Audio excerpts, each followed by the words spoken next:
Different strokes for different folks, and so on and so on. Scooby-Dooby-Dooby. Different folks. That's what we're going to be talking about today. Part 2. Different strokes for different folks. Not starring Cher in future. Instead, starring 4 people who, if they were poor, they would never know each other. If you're coming here live because you had not seen part 1 yet, you're going to miss some context. But you may not miss any context because the people in this interview that we're reviewing today give the least amount of context possible in the amount of words that they are saying. The ratio of context to content is wide. I think that makes sense. For every 1 million words, you get 1% of context. So last night we did the first part, this interview with Aubrey Marcus. I forget. Their names are Alana and Yolana. And then there's a book in the background that someone pointed out that's called Firvana. And Mark. And Obs, who is Aubrey Marcus. They all came together in a harmonious Broken Hallelujah podcast format to meet in this radical way to discuss their radical monogamy, which is not to be confused with polyamory and not to be confused with polygamy. Now we've gotten to and they were talking about their whole trajectory of how they got into this crazy situation.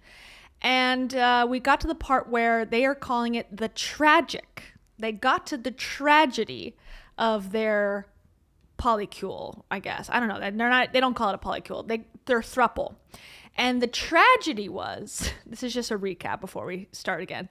The tragedy is, and was, and continues to be, that in Egypt on a vacation, Aubrey got a download from ISIS, not the terrorist group, but the warrior, the goddess ISIS, in the temple that told him that he needs to impregnate his wife and also his girlfriend, Alana.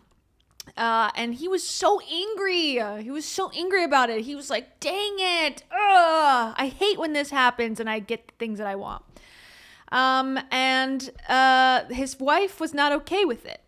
So that's why they went back and were deciding to forget about the God-ordained pregnancies.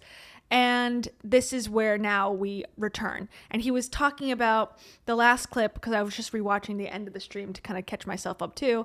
Aubrey was imagining his relationship with these 2 women as him conquering a dragon and like holding a sword. And he's so brave for being able to live in this scenario. I don't know. There's a lot of things I don't know what to feel. But one thing I do know, that Taro is the best kitty in the whole world. And she's right here. You can see her little ear. And she's joining us today. So shout out Taro. That's all anyone needs to understand about the universe. Okay? And for that, let's play a song. What's this? I took a pill in Ibiza. No, I didn't take any pills. What else? Another song. Uh-oh. Amen. Yippee. Oh, my. Oh, you can't hear it. Duh. I took a pill in Ibiza. No, I didn't take any pills. That's what Aubrey Marcus, a.k.a. his real name's Chris Marcus. But that wasn't holy enough, so he changed it. That's what he says every time they've... Oh, yeah, the God bomb. Still kind of unsure about what that is. Some sort of drug-induced ceremony that Aubrey and his wife, Yolana, I believe is how you pronounce it, partake in, and they invite other people to partake in, and they have sex. Or some erotic, what they call erotic connection with other people. There you go. That's where we're at. And thank you, Sahari Monster. Sahari.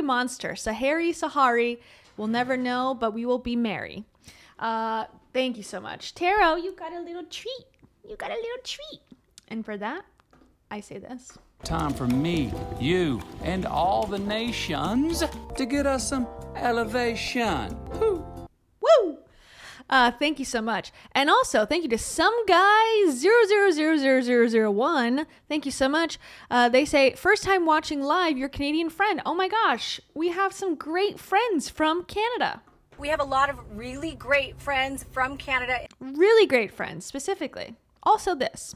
One of the things that fascinates me about you is that you're from Canada. That's what people say to you, some guy. And also, does this sound like home to you?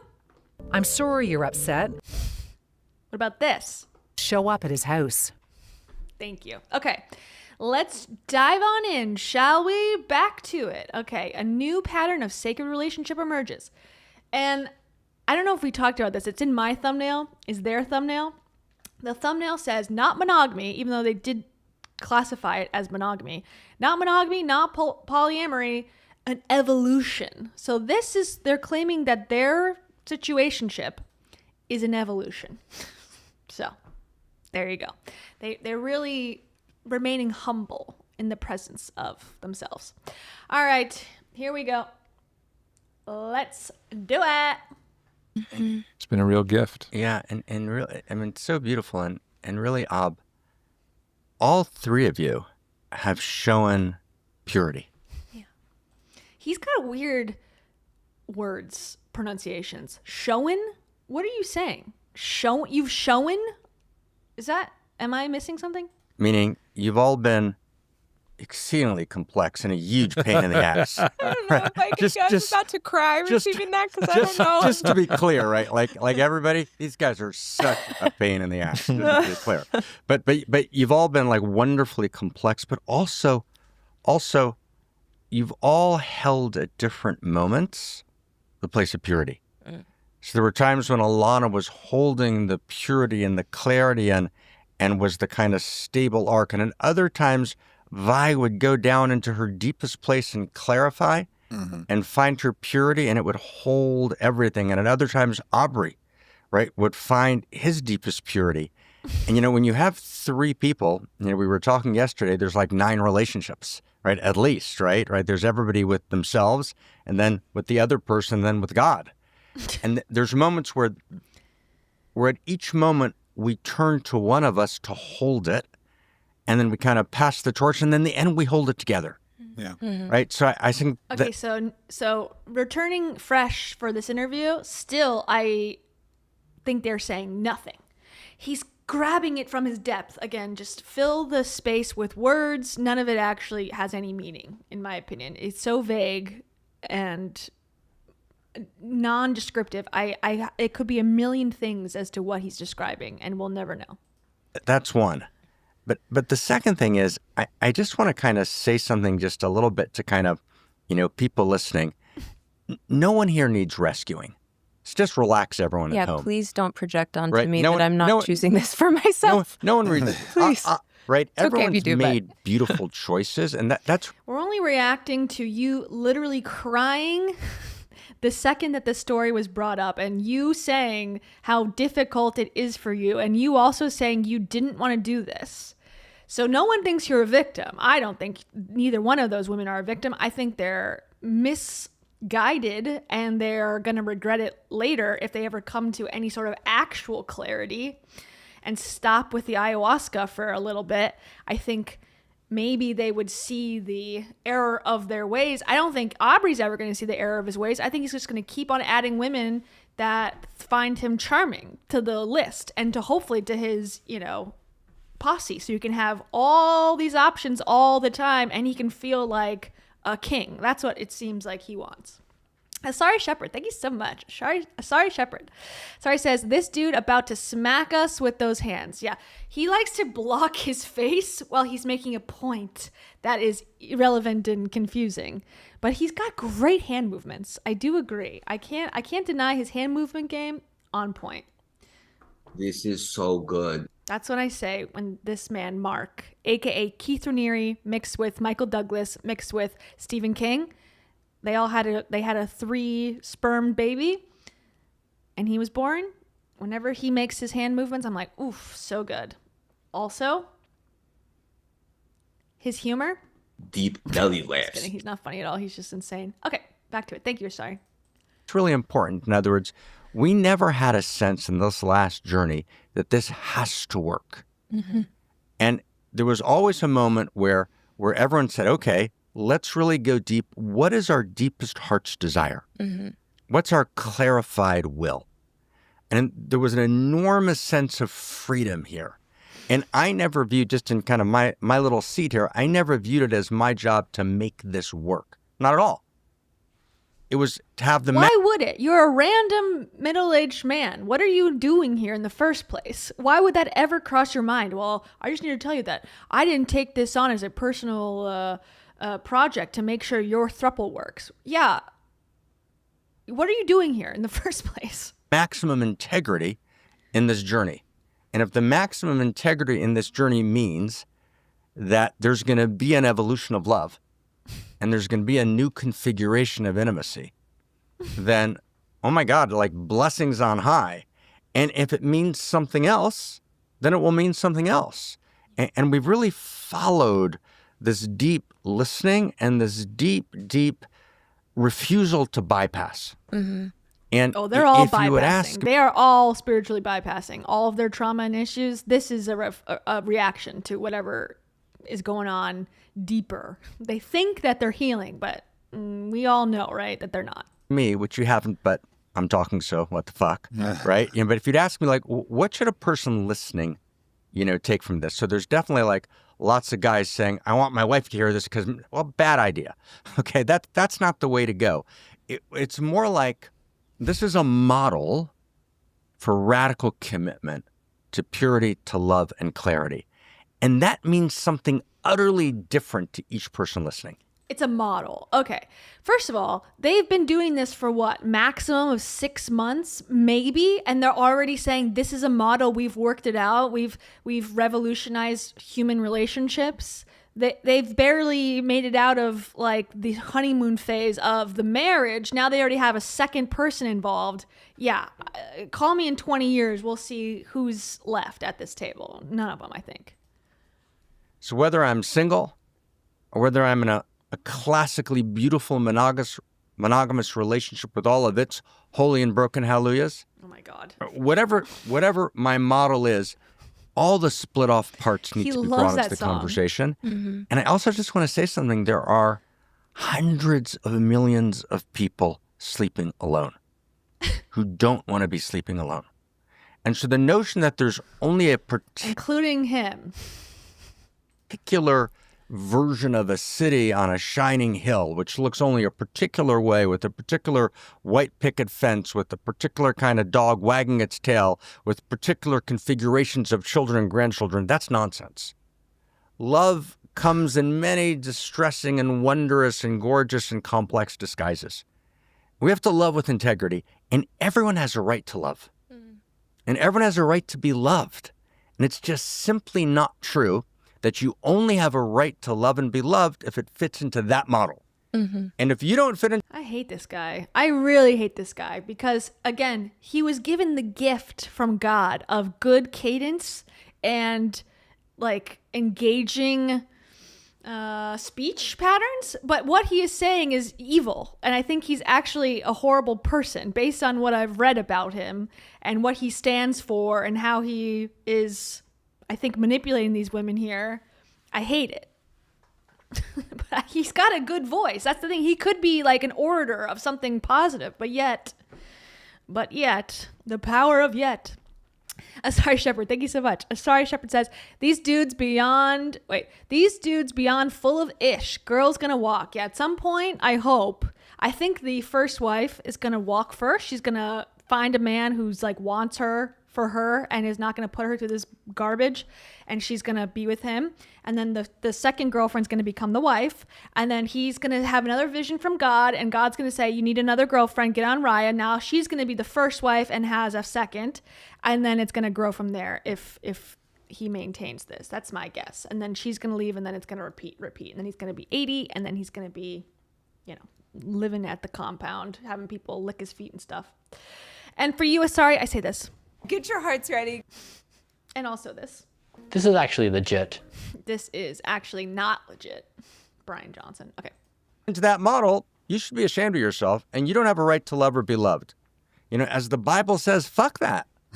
Right? That's just not true. That's not true. Right? There's a fundamental right to love and be loved. And so we have to hold It's like an incel thing to say, I think, in a little bit. Everyone has a right to have the hottest chick in the room, says me. The highest possibilities. And everyone's got to find their way. Vi, take it away. Yeah, I think something that feels like it's pressing and wanting to come through that I think would be really helpful, that you helped me to really meet within myself, because it's been such a journey of, can I really choose this? Can I really choose this? Because, you know, in a beautiful sound ceremony that we did with Alexandre, I met a part of myself that felt like I could potentially be really happy in just a monogamous relationship where there isn't this shared time and attention and all of these things. And I was sort of overriding that with my will to choose. Right. But I actually met that very real part of me. And so I was in this inquiry for a while of, who am I? Am I the woman that abandons myself? And it was torturous because it's so not who I am. And I think it's important to speak into the space of like, beautiful. You know, you can look at it as me. Beautiful. Beautiful. That's beautiful. You're conflicted about your feelings. Beautiful. I love that. Keep thinking that whatever I say is correct. Be really confused so I can guide you, my lady. Milady.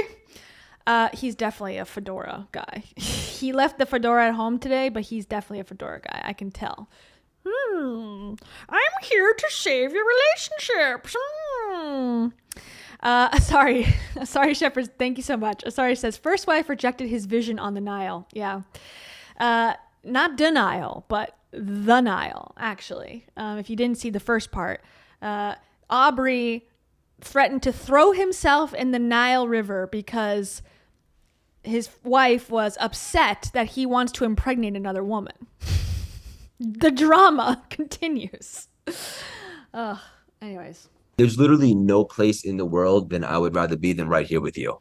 In the Nile River, drowning myself. Okay, back to it. You know, submitting myself to his desire, but I would love for you to speak to It's beautiful. the unique sacrifice. Mm-hmm. Yeah, and we've talked on Aubrey. We've talked about this so much, and Alana and Vi, and it's just true for all of us. We all have a unique risk, and my unique risk is not Aubrey's, or Alana's or Vi's, and we also have a unique sacrifice. But sacrifice, and I love the distinction that we've made together. We can never abandon ourselves. And all the people are thinking, oh, right, you know, Alana with her background, Mark with his, Aubrey with his, Vi, right? We pathologize. And we have to mythologize, not pathologize. What's the great myth of my life? And of course, all of my early stories play in. But there's a moment in which, in order to be a hero... I want to punch this guy in the face. I don't often feel like that feeling where I'm like I want to punch somebody. I really don't. But for some reason, this guy really brings that out of me. I'm like, man, if I had to punch somebody, I would hope that it would be this guy because I think he deserves it. There's something about his like smugness that really just irks me. Part-time jujitsu, I just need to say, happy 24 months. You are a full 2-year-old in the Kia's World universe. Congratulations. That is an accomplishment. You're learning to read, write, babble, eat solid foods. What an accomplishment, for real. I'm so proud of you. As Mark is proud of these people banging each other, I'm proud of you for being here as a member. So thank you. Part-time Jitsu says, old guy is future obs trying time travel thruple. Good theory. I like that conspiracy theory. I think you're onto something. For real. And this is what I have to say about that. My guardian angels, my spirit guides. They are grifters. I think they're all grifters at the end of the day. They're going to have a course on how to have an evolved relationship. Just wait. Thank you for joining 2 years ago. Awesome. To be the hero of my own life, there's a sacrificial act. There's a reciprocity of the sacrificial in all great relationship. And anyone who thinks they can do great relationship without an act of radical sacrifice that's born of love is wrong. It's not possible. Not abandonment. I want to make that distinction. Yeah. That discernment. You never abandon yourself. But what is right sacrifice? And just for a moment to be kind of mystics, the infinite intimate, God, sacrifices some of the divine in order to bring the world into being. Just ask Jesus on the cross as the nails are going in, right? There's a sacrificial act that's... What sacrifice has Aubrey made? The women might be Jesus on the cross, which I think is a crazy comparison to 3 people choosing to bang each other. Once again, like, who cares really at the end of the day? But why are we making it seem like it's this big evolution and something that is a model for the future of relationships? That is crazy. But again, what has Aubrey given up? Nothing. He gets everything he wants all the time. It's made in love. So what's the sacrifice that's right sacrifice? Mm-hmm. Now, there's no teacher who can tell you that. Mm-hmm. And there's no guru who can tell you that. And there's no psychologist who can tell you that, although there can be guides. But in the end, we have this deep trust. Can I trust my deepest heart's desire? And can I clarify that desire? And if I can't clarify it, I shouldn't do it. But that's true whether we're a Southern Baptist couple who have been together for 50 years. There's a sacrifice that needs to be made. And if you don't make that sacrifice, you will wind up living together familiarly, but intimacy, aliveness, surprise, and delight will be gone. And once eros collapses, so does ethics. Mm.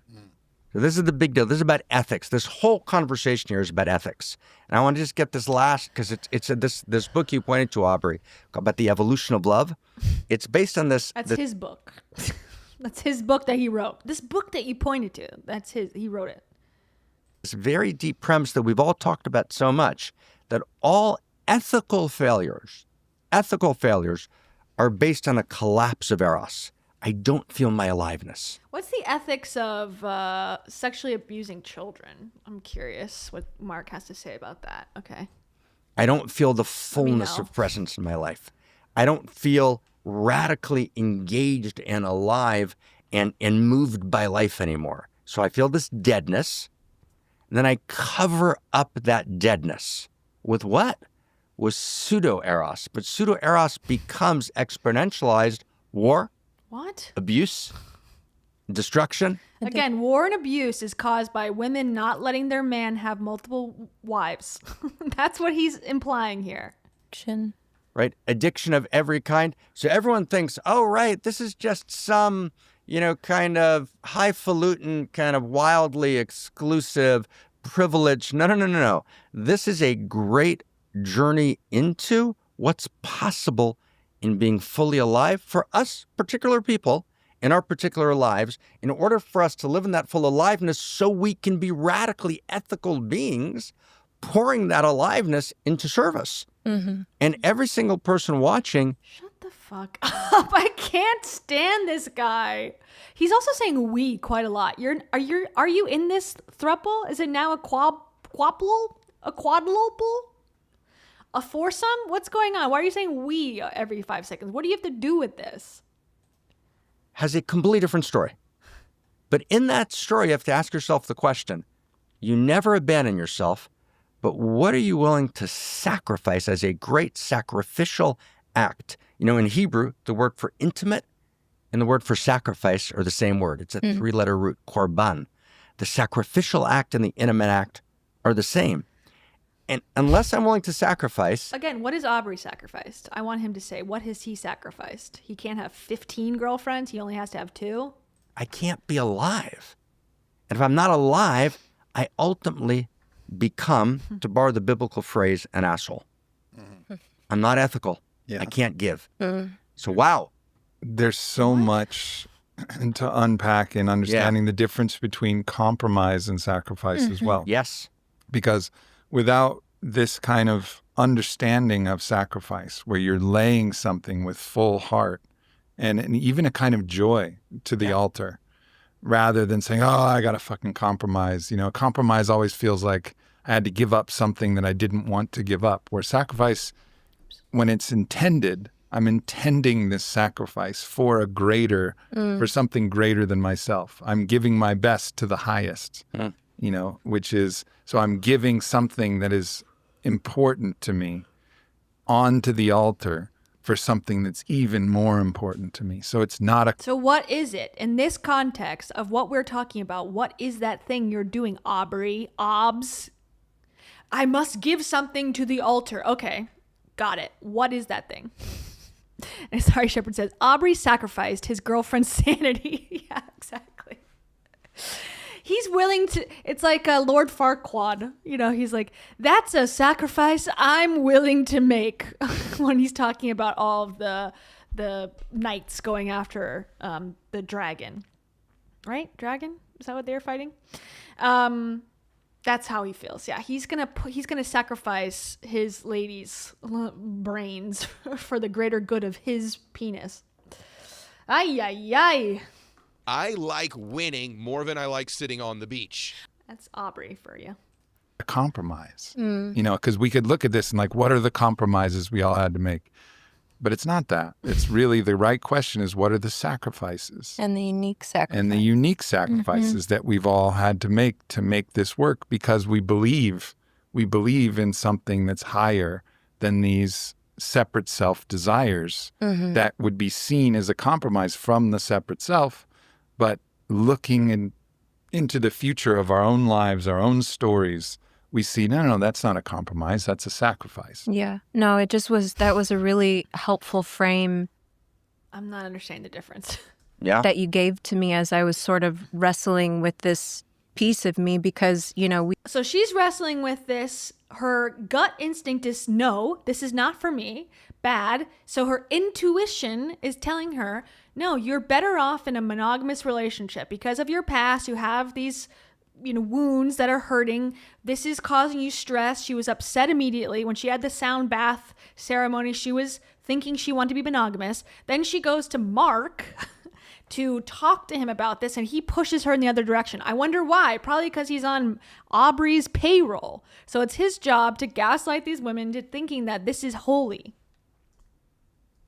We spoke after that, and we were both in just such a loving place of like you not wanting for me to, you know, abandon that part of me that's real, that's not from woundedness, that's not from my trauma, that's not from all of these things that my mind was trying to orchestrate to help me to understand. But it was just actually a true piece of me that was partial. There's also, you know, the piece of me that the ability to have a connection with somebody, which we can get into that later, but the ability to have a connection with somebody if it's true and having that level of freedom, like that's actually another piece of me that is so absolutely true. And so kind of in that inquiry, what I was really recognizing was like this unique sacrifice for me is not just in devotion to our love or specifically our relationship. This was something when I lied on my back, you know, tortured by this inquiry and asked God, like, what do you want from me? And God said to choose this. So this isn't just my devotion to you. This isn't just my devotion to you. This isn't just my devotion to we. This is actually what I am being guided from God, and it is my devotion to God. And so even though that the mental gymnastics that this woman is going through right now to justify this because it doesn't feel right with her, I think, but she doesn't want to lose probably the fun that she's having, and the wellness lifestyle is great if you're at the top. The wellness lifestyle, if you're at the bottom, you make no money. I wonder if she's afraid of that. Like, she gets a lot of perks from being in this relationship. It's probably fun. She gets to go to Burning Man. She gets to go to retreats in Malibu and Sedona and just spend time doing, you know, ayahuasca and DMT, and like a lot of people would like that lifestyle. And I think she's trying to figure out like, okay, I don't want to give that up, but it does make me uncomfortable that I'm in this scenario. Okay, how can I get past that? Okay, what if God was the one who told me, so I can take away my guilt and shame about choosing this thing that I actually don't align with? I guess I'll just say, I don't understand, but all things are possible with God, and God told me to do it. So now, but God is telling all of them to do this so they can all take away responsibility. What's the point of doing all of these, like, looking fear in the eye ceremonies and digging deep into their cores if they're just going to think something and then God's going to guide them the other way? What's the point of doing the work then? Let me know in the comments below. Enlighten me, please. There is this piece of me that in some imagined place, I've never actually experienced monogamy. So it's just imagined. Like, there's never been one time that I've actually known that. But the interesting thing is there's always going to be sacrifice, because say I made that partial piece of me the whole thing and I left this. I leave the potential of my dharma and everything that we can do in the world and our children and what they can do for the world. It's like it's sacrificing something so much greater. And so I wanted to make that distinction, because this is unique to me. And it's the thing, that you shared, that, sort of in the pre-tragic, it's like, what do I get? This spells cult, C-U-L-T. Oh, okay. Cult. Narcissistic, bully, cult leader. In the tragic, it's, what do I give up? And that's going to be the case for everybody. And in the it's not post-tragic, it's what do I sacrifice in a holy sacrifice? Mm-hmm. And it's such a right. And there's actually the beauty of it is that love deepens through that sacrifice. Mm-hmm. Because there's the distinction between compromise and sacrifice. Like, our love has grown and deepened through that sacrifice. And we all, everyone has sacrifices. And I just, wanted to share that story because it's my own personal experience. But, I can feel for a lot of women watching, who have had discomfort around, something like this or an expanded context, or their partner having these kinds of feelings. Like, from my own sense of myself, this feels like my unique sacrifice that's in devotion to God. Yeah, and when I went to that's so beautiful, Vian, Alana, Aubrey. I was in Oxford, and I was writing there in the Bodleian Library, and outside my nerd. Okay. Babak. Hello, Babak. Thank you so much. Babak says she's being gaslit into rationalizing away her own discomfort. He made whole dialogue, so he has all this nonsensical talk to justify it. Diabolical. I agree. And that's it's interesting. I'm glad that she explained it that way, because it makes me even more confirmed in my hesitation about, like, getting on board with their whole conversation. Like I said, I don't really care what people do in their relationships. I will judge quietly, but the reason I'm judging publicly is because they're saying that it's this is an evolution, this is what people should do. It's like this greater good, which is, I think, encouraging their followers, which they have, to experiment with this too. And that's fine. Again, also, but she's saying she's unhappy, but she's willing to sacrifice it because God wants her to do this. Okay. I don't think you should do anything for that reason. Personally, I don't think you should do anything other than be a good person. Like, if that's a hard thing for you to do, but God's telling you to be a good person, do that. Having a relationship you're uncomfortable with is not something that the God that I would believe in would ever ask for. So anyways, that's my 2 cents, Babak. I agree with you. And for that, I say this.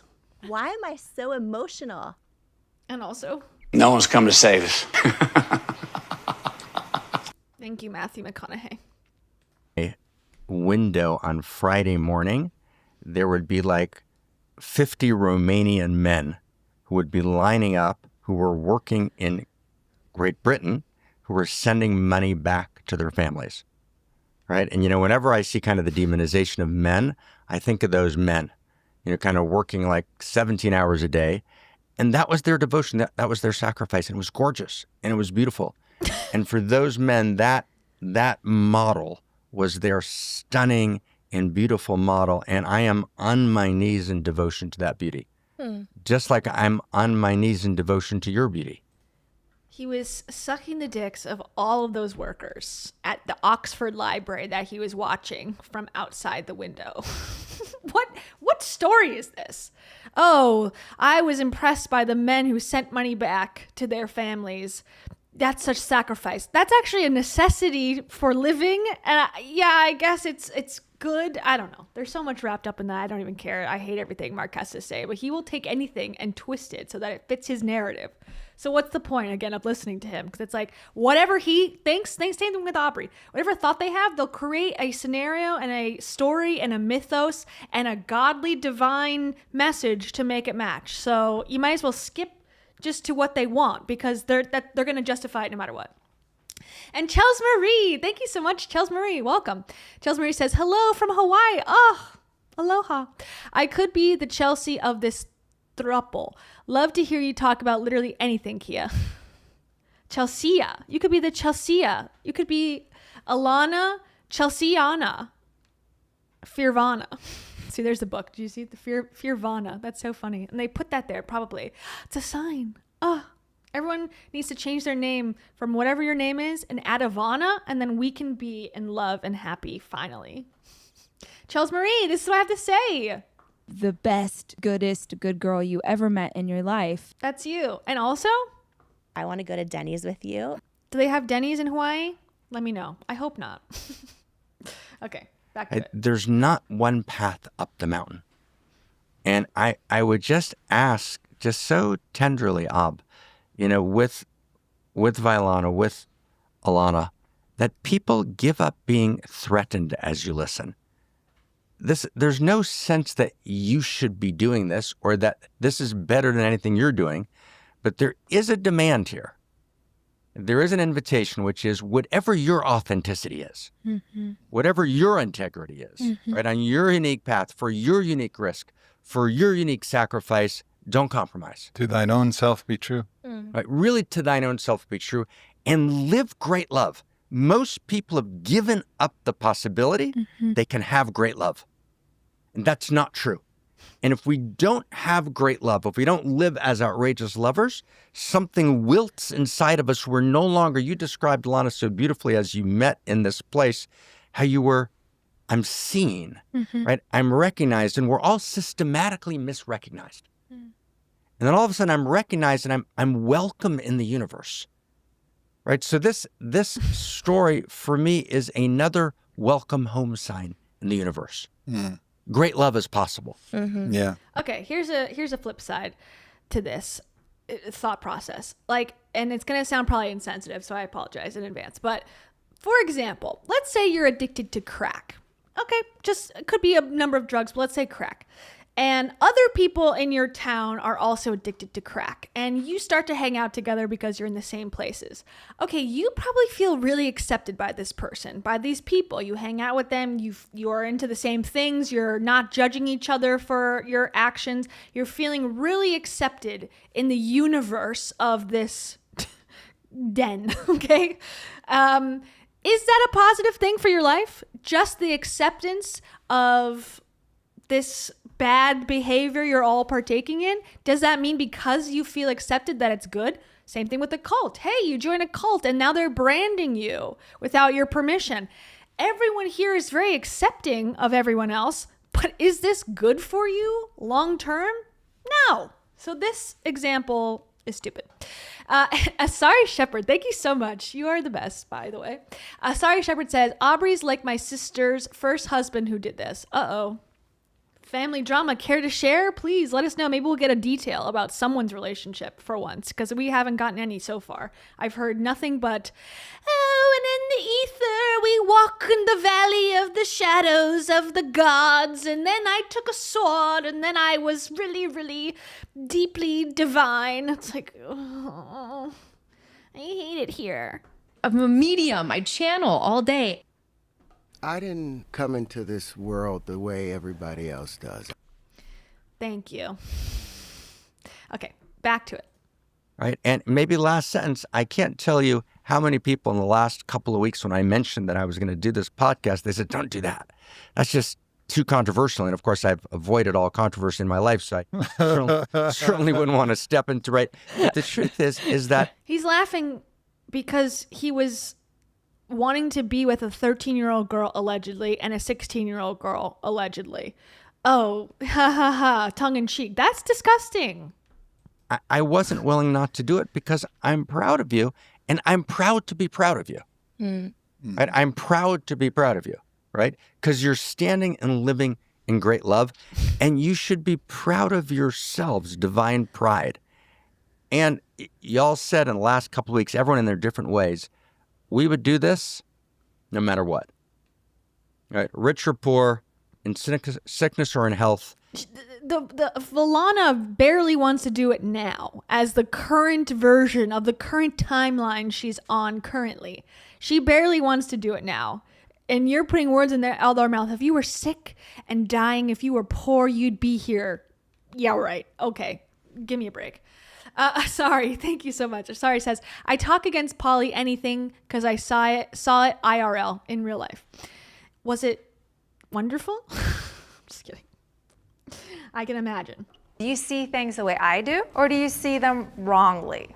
Okay, let's just take a second and refresh. Let me know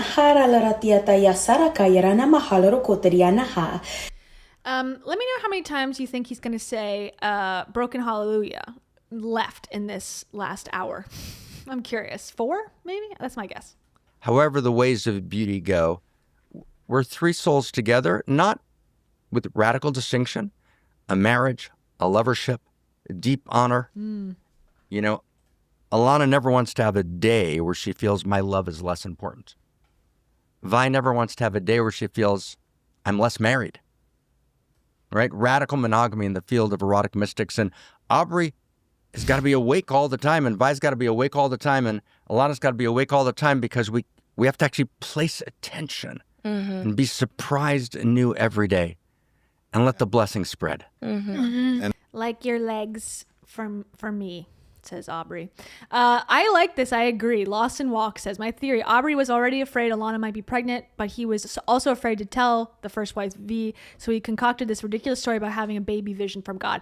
That's probably more realistic than anything that I've heard in this entire podcast. Like, they weren't safe, or they had a fling when V was doing something, maybe when he was sick, he had his plan. So in the last video, if you haven't seen, he claimed that there was this plant medicine ceremony where he got really ill afterwards, and he couldn't go to V's performance. I don't know. I don't care enough to actually pay attention to these details, but she had some sort of performance and he couldn't go, and that he was told by God, I guess, also that Alana, the other girlfriend, should come and comfort him and not go to V's thing either. Maybe they had a hookup that was not sanctioned by God, and he was fearing that she could be pregnant. Maybe she told him, hey, whatever. And I guess that didn't happen, but he had to cover his tracks real quick.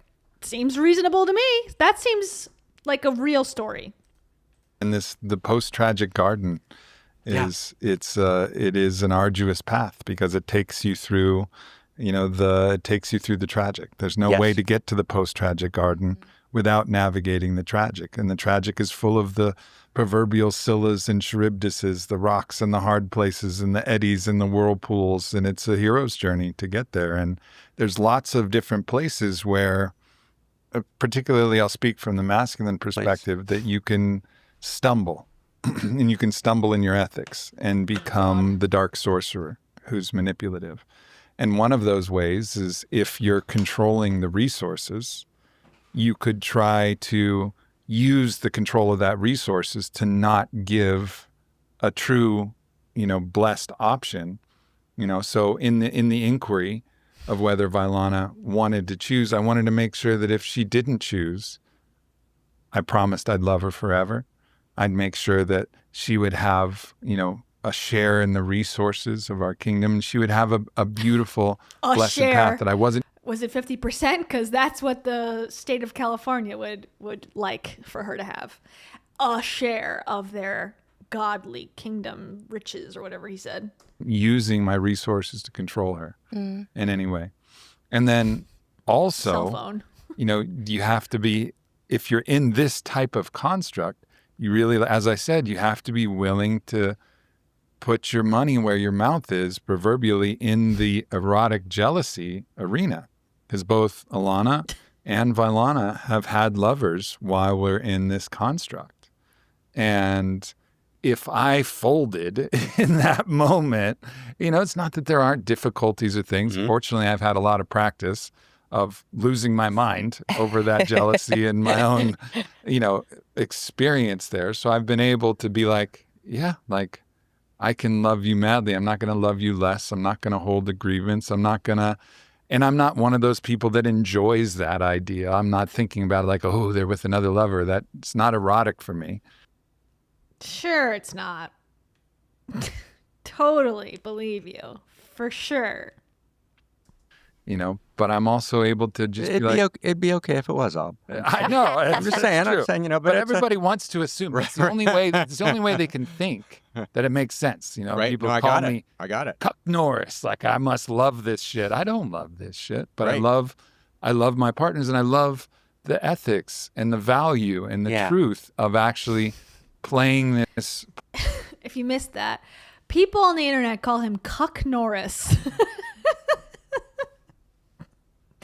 He also mentioned that in his video that I was talking through. I wish I could show that video, but there's definitely copyrighted music in it. So, but yeah, he self-owned that. People call him that. It doesn't just come from nowhere. Let's just say some things do, but some things don't. And now that he's in this situation, I believe it. I believe that he is Cuck Norris. Playing this fair and loving and straight the whole way.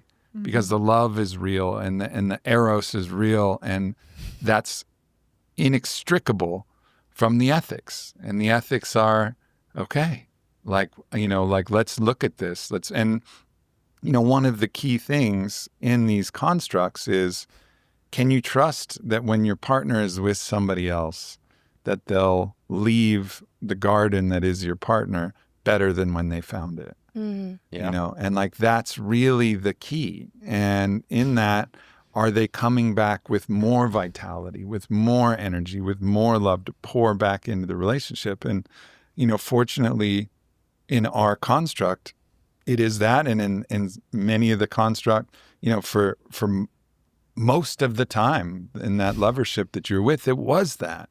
Vi would come back more alive and be a better version of herself. And then it would be more ecstatic on the reunion, and Alana exploring and figuring things out. And it was exciting. And then ultimately her saying, I don't know necessarily that I'm better from this. And her saying, okay, I'll wait and I'll explore and feel. But I think, for all of... No wonder he wants her around, because I think deep down he wants to have multiple partners. He doesn't want them to have multiple partners, but he feels up against the wall because he has to. What is he sacrificing? He's got his, crony going around saying, oh yeah, compromise and sacrifice is important. Okay, what does he sacrifice? So his sacrifice is letting the women have what he also wants. In his mind, he's like, that's such a sacrifice, as opposed to equality, which makes sense. Hey, I'm asking for this. You want it too? Great. We can both have it. Versus, I'm allowing this to go on because I'm such a great guy. It's like, okay. Jillian's of Crafts. I love that name. Thank you so much. Jillian's of Crafts says, so nice of Stephen King, Michael Douglas, and Keith Raniere to have an evolution to beget Mr. Hallelujah.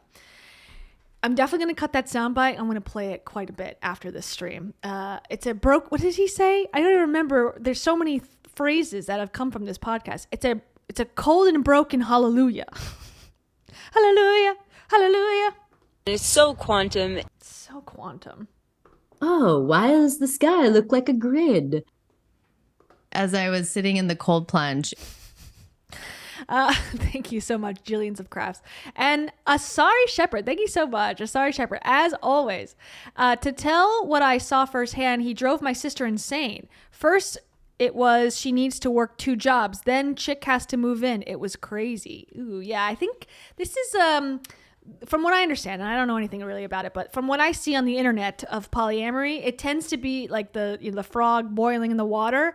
It's always the stories people tell. It's like always, yeah, it started off like this story. It started off here. Our boundaries were here. And then 6 years in, now they're, this totally different scenario because the person who had the idea in the first place has changed their mind and now wants more and more and more and more and more. And that is unfair, I think. If you're like, hey, the thing is when they got married, V and Obs, He didn't say, I want this relationship. Do you want this? And we can get married. He lied to her, it seems, and said, I will be with you one-on-one. We will be soul, twin flames, whatever.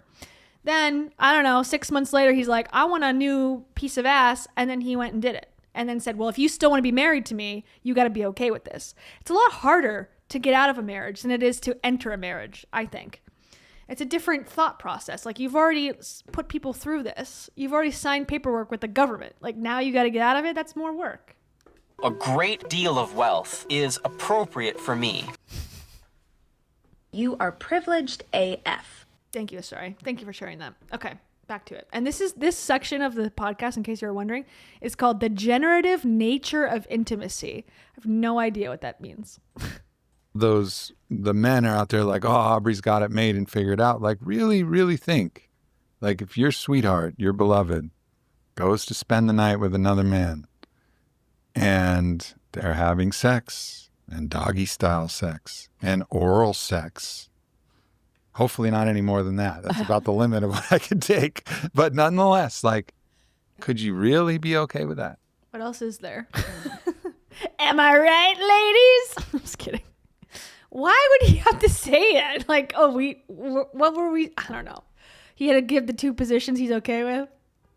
And what is worse than that? I don't know. Okay. Like, could you really champion that? Could you really be a wingman? Well, could the women be okay with sharing a husband either? I mean, these are questions that seem very normal as well. He's not the victim here.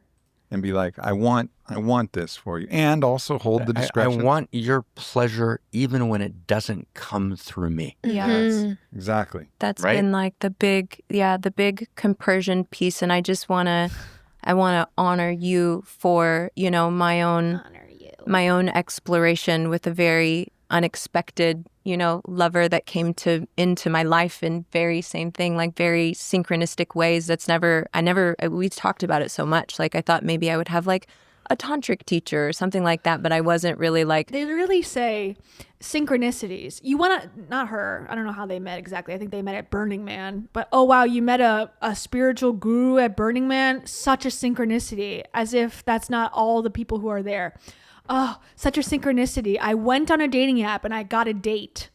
Wow, the universe is signaling something here. It's like, no, if you walk through a door, you're most likely going to go into the building. It's not a synchronicity that you open the door and then the portal opened to the inside of the facility. It's like so stupid. Sorry. Okay. Story continues with the sorry shepherd. Thank you so much. Sorry. Also, okay, this is the next part. Also, an ex-girlfriend tried to spring Polly on me. Uh-oh. I laughed and said she really has no respect for me. She was on her way out, obviously. I think some people too, that's their last-ditch effort. They might be afraid to break up, so they bring up polyamory as a way to get the other person to break up with them because they're afraid to break up with somebody. I don't know if that's true, but that is possibly again, anecdotal thought that I've had before this. And I say this to you. Ooh, shit. That's gross, TBH. Doggy style? That's gross, TBH. Thank you. Sorry. All right, back to it. Putting my vibes out there to have any kind of lovership, but, really wonderful human, Joshua, came into my life, and like Aubrey was my wingman. Like, he had my back. Like, he reached out to him and gave his blessing before I even knew, and all of these things unfolded. And that's bizarre. And also a control tactic, in my opinion. And Josh apparently is Aubrey's friend, which is even weirder. What I want to share, about that particular experience was, I've never had that experience for myself. So my imagination of what you receive from this dynamic has always been imagined. But what being in my own, lovership with somebody else and feeling a really profound, deep love and connection and intimacy and the richness, both Joshua and I are very musical. So there's part of like my muse and my soul that would come alive in the time that we would spend together. That's just its own unique essence. It's not in competition or comparison with Aubrey. It's just feeding a different part of my soul that's like generating more aliveness and more depth and more richness. And, I'm really grateful to him for that. And one of the things that it has offered me is a really deep perspective of understanding, wow, I can have this deep, profound relationship with someone where there's so much allurement and desire and, creativity and all of these things. And it doesn't compete with the depth of my relationship that I am so fulfilled by. There's actually this interesting place where it's deepened our relationship. You would think that like things are in competition or in conflict, but it's actually the more alive I've been, the more alive our relationship has been. And so it's really given me that perspective of knowing you from the inside of like, I'm never going to be Alana, and Alana is never going to be me. They're both poets. They love Rumi. I don't understand what the fuck those poems say. Like Neither do they. Neither do they. They just are the type of people who pretend that they do, I think. Life of me, you can read me a million of them. I don't get it. I wish I did. I just don't. Like my lovership, like I'm so musical and sound is my nature. And I got to really experience like this generative aliveness that somebody outside of our relationship could really, bring to our life. And, it was a really beautiful. Why don't you bring him to this podcast then? Let him talk. Give his 2 cents.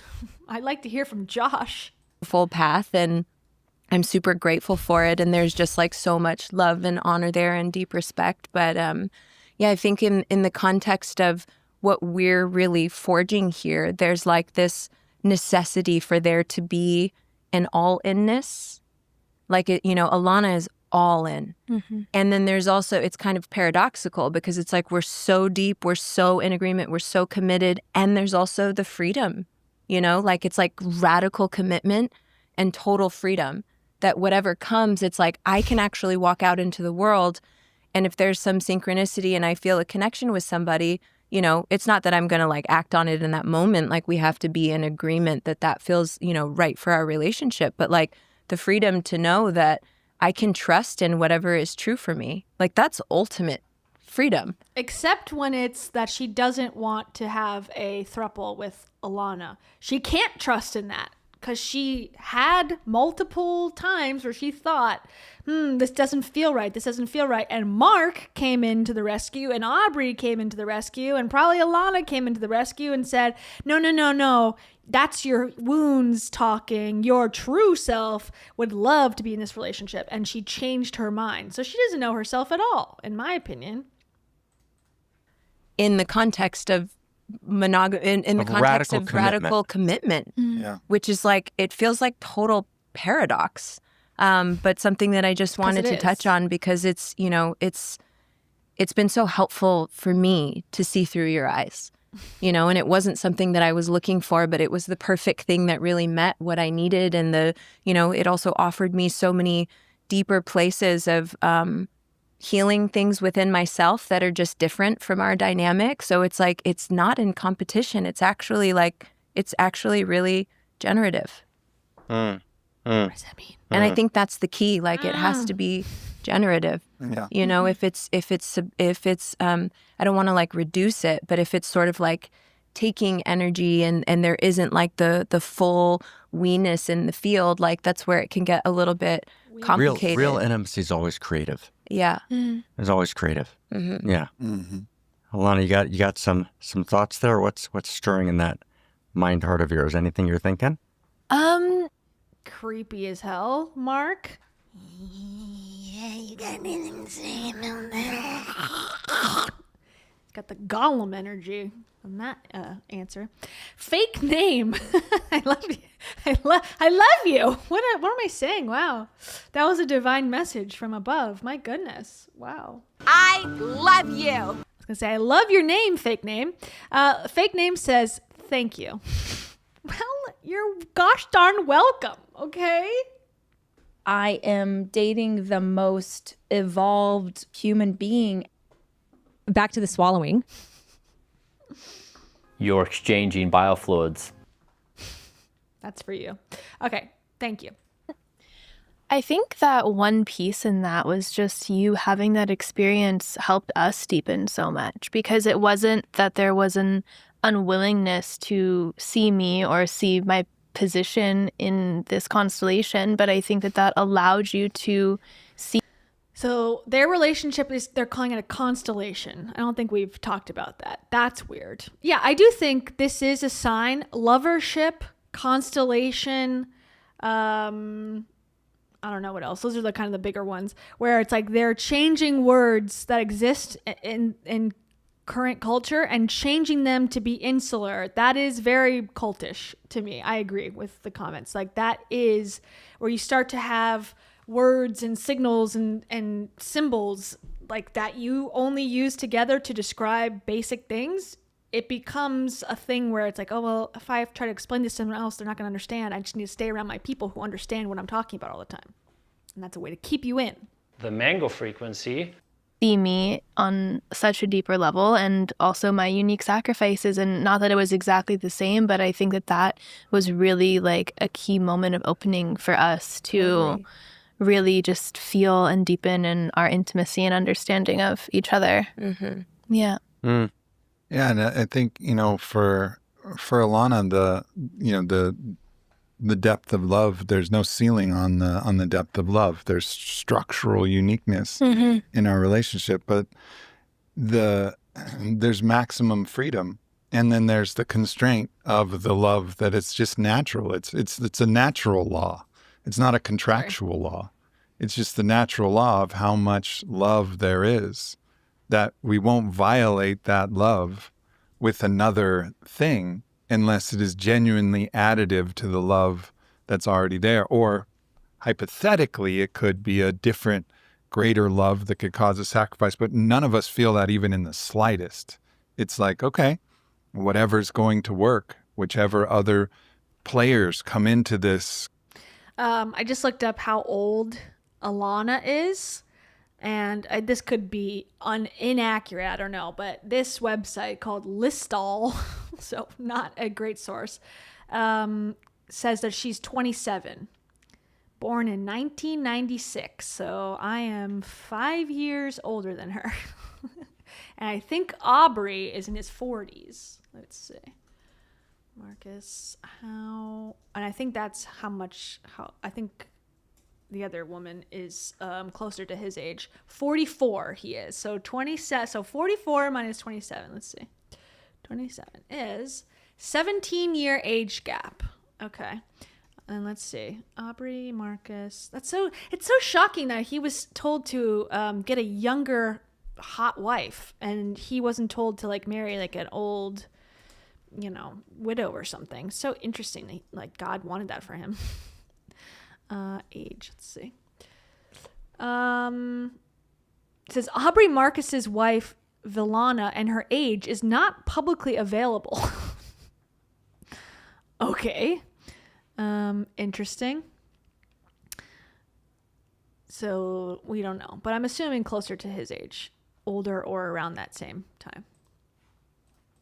Come into this field that we're in, this field of erotic mystics, whatever they are, they have to be generative to the whole. Mm-hmm. They have to really work in a way that works and synergizes and makes all of us greater. And is like additive. Yeah. It's like adding, it's almost like a soup, you know? You want to add the right flavors. It's worth saying that most people, most of the time, are struggling to make ends meet.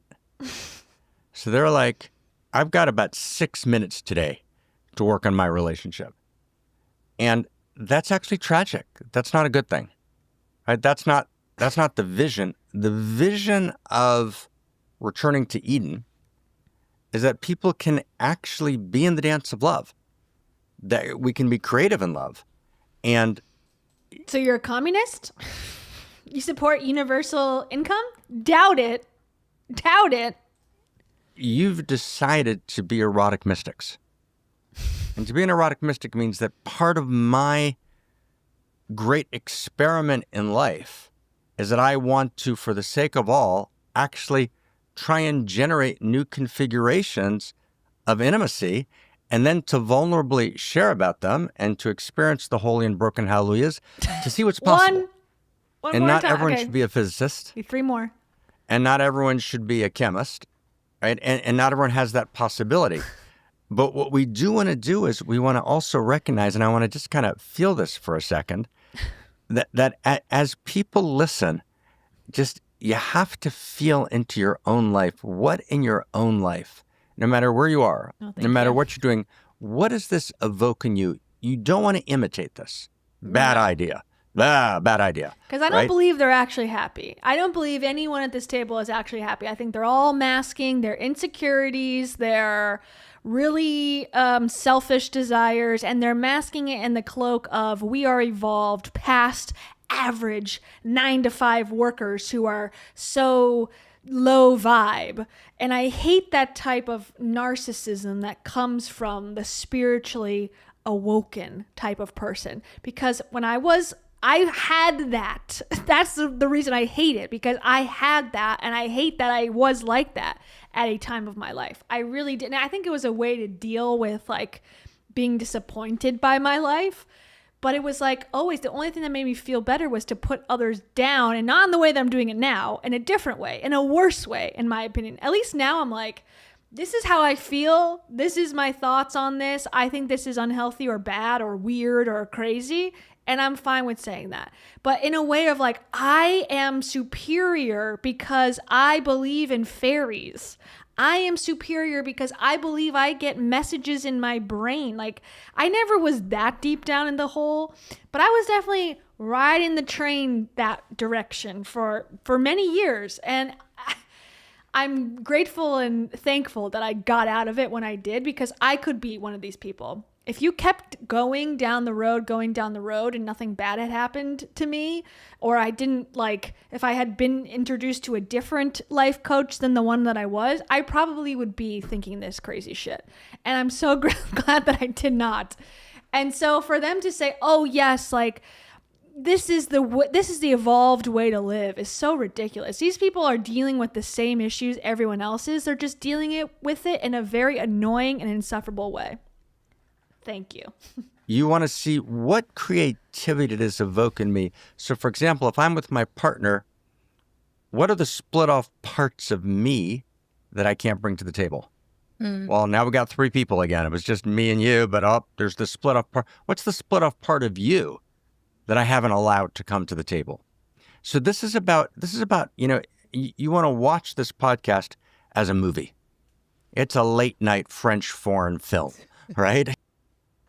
That's the type of movies he wants people to think that he watches, but he actually watches softcore exclusively. I see one question I want to answer because I feel like it could be interesting. What's the most out of touch thought you had? My most out of touch thought, and this is kind of like a benign one just because it's on the top of my head, but I used to think that the taillights in cars were telling me signs. Okay. I used to think I would drive around, and if a taillight was out on a car that was in front of me, I used to think that meant something. And it would change all the time as to what it meant. It was like, oh, I need to think about something. Oh, what I was already thinking about, that means that it's confirmed that is the true thing. Then it was like, sometimes I'm like, I need to go and look around in my surroundings because a taillight has gone off. It was weird. I don't know. Then I did this thing called rando nodding. It's an app that will give you coordinates to places, and it's supposed to mean something. And I used to spend my afternoons following an app around, going to places. It was like someone's home. It was the coordinates, and I would go outside and go, what do I feel? I feel like the awning is very interesting. Maybe this awning is a sign. I was mentally ill. I needed help. I needed to get into therapy. I needed to deal with my trauma. Okay. So maybe that gives you some insights, and maybe it gives you a little bit of grace to feel like, hey, you can always change. This is not something you're locked into. God is not forcing you to be a certain way. You can change if you'd want to. Look at me. I changed. Thank you. And Asari Shepherd, Asari says, so glad you exited far sooner, Kia. Thank you. Yes, me as well. I am grateful. What broke the camel's back for me is I went to my life coach's house, and she had her coach there. Okay, red flag number 1, right? And at this event, it was like at her house, my coach had said that, oh, she has an announcement to make. And it was encouraged by her coach to make this announcement. She was now psychic. She was now psychic, and she was going to start using her psychic abilities in her sessions. And I just was like, what the fuck? I was like, because the reason I liked her in the first place was that she was a former therapist that like either, I don't know what happened, but she either got rid of her license or didn't renew her license or something. And that she believed in yoga and she believed in like a holistic approach. And I was into that at the time. But I liked that she was based in, therapy, because I have always thought that there was like positive things with therapy. But I also thought, well, no, I was into the woo-woo stuff. So I was like, well, I want a balance. And I felt like she was the perfect balance. But when she started going, yeah, I'm actually psychic, I was like, well, I don't believe in psychics. Like so then I was like, damn it. I just didn't align with me anymore. I couldn't keep seeing her. But yeah, so that's when I stopped. And then once I got out of that world and I stopped doing the sessions with her and the groups with her and, doing all that stuff that I was doing, then I had a little bit more clarity. Then I got into therapy. Then everything was fine over time. And I'm still in therapy. I've been in therapy for 5 years and I'm still, learning and doing well. It takes a long time.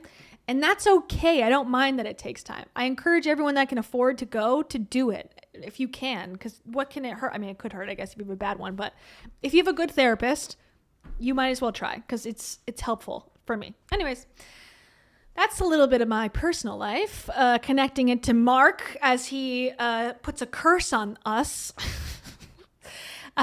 Sorry said, thank you. Sorry says, one of my taillights is out. Sorry to worry you. No, apparently that could mean anything. I would just change it to whatever I wanted it to mean, which is what these people are doing. So I relate.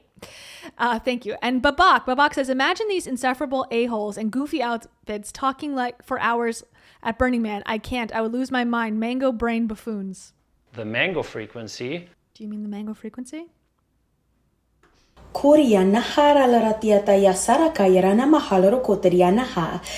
used to say things like, time is just a construct when I would come late to things. Okay, that's the level I got to. And I hate myself for that, but I'm also forgiving myself for that because I was cuckoo bananas. But now I'm allowed to criticize because I've been there, and you have to pull yourselves out of the depths of hell. And then once you get to the other side, it's great, because then you start a critique channel and then your life starts over. Do you see things the way I do, or do you see them wrongly? Anyways, back to Mark, the wizard. About this wild cast of characters, someplace, somewhere. If only you could see into all the drama. Right. And Make a good film. And it hasn't been cheap grace, right? No cheap grace. But it's got to evoke something in you, which is, what's your journey of love? Love is gorgeous and love's hard. It takes everything, full commitment, full fierceness, full tenderness. And so the invitation, I think, and correct me, but that you're issuing together as erotic mystics is not be like us. Mm-hmm. We certainly don't have any sense that we're doing anything better than you, not in the slightest.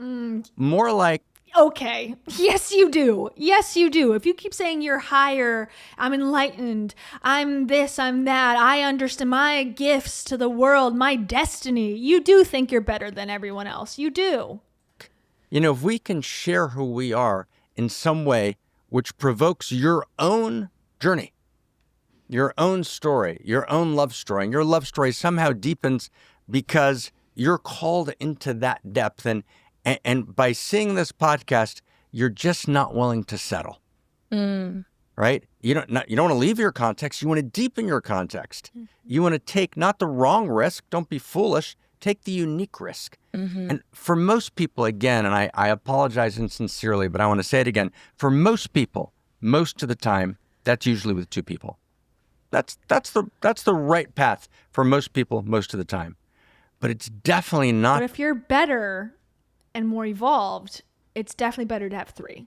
Aubrey told me to say on this podcast. The right path for all people all of the time. Mm. And I would rather not have hundreds of millions of people going to sleep alone at night who are desperate, right, to create some depth of intimacy. So let love dance and let new configurations arise. That's a threat, I think, is what he's saying. He's saying to women who are single, well, what's worse, being in your bed alone, single and sad, or letting your boyfriend have multiple girlfriends?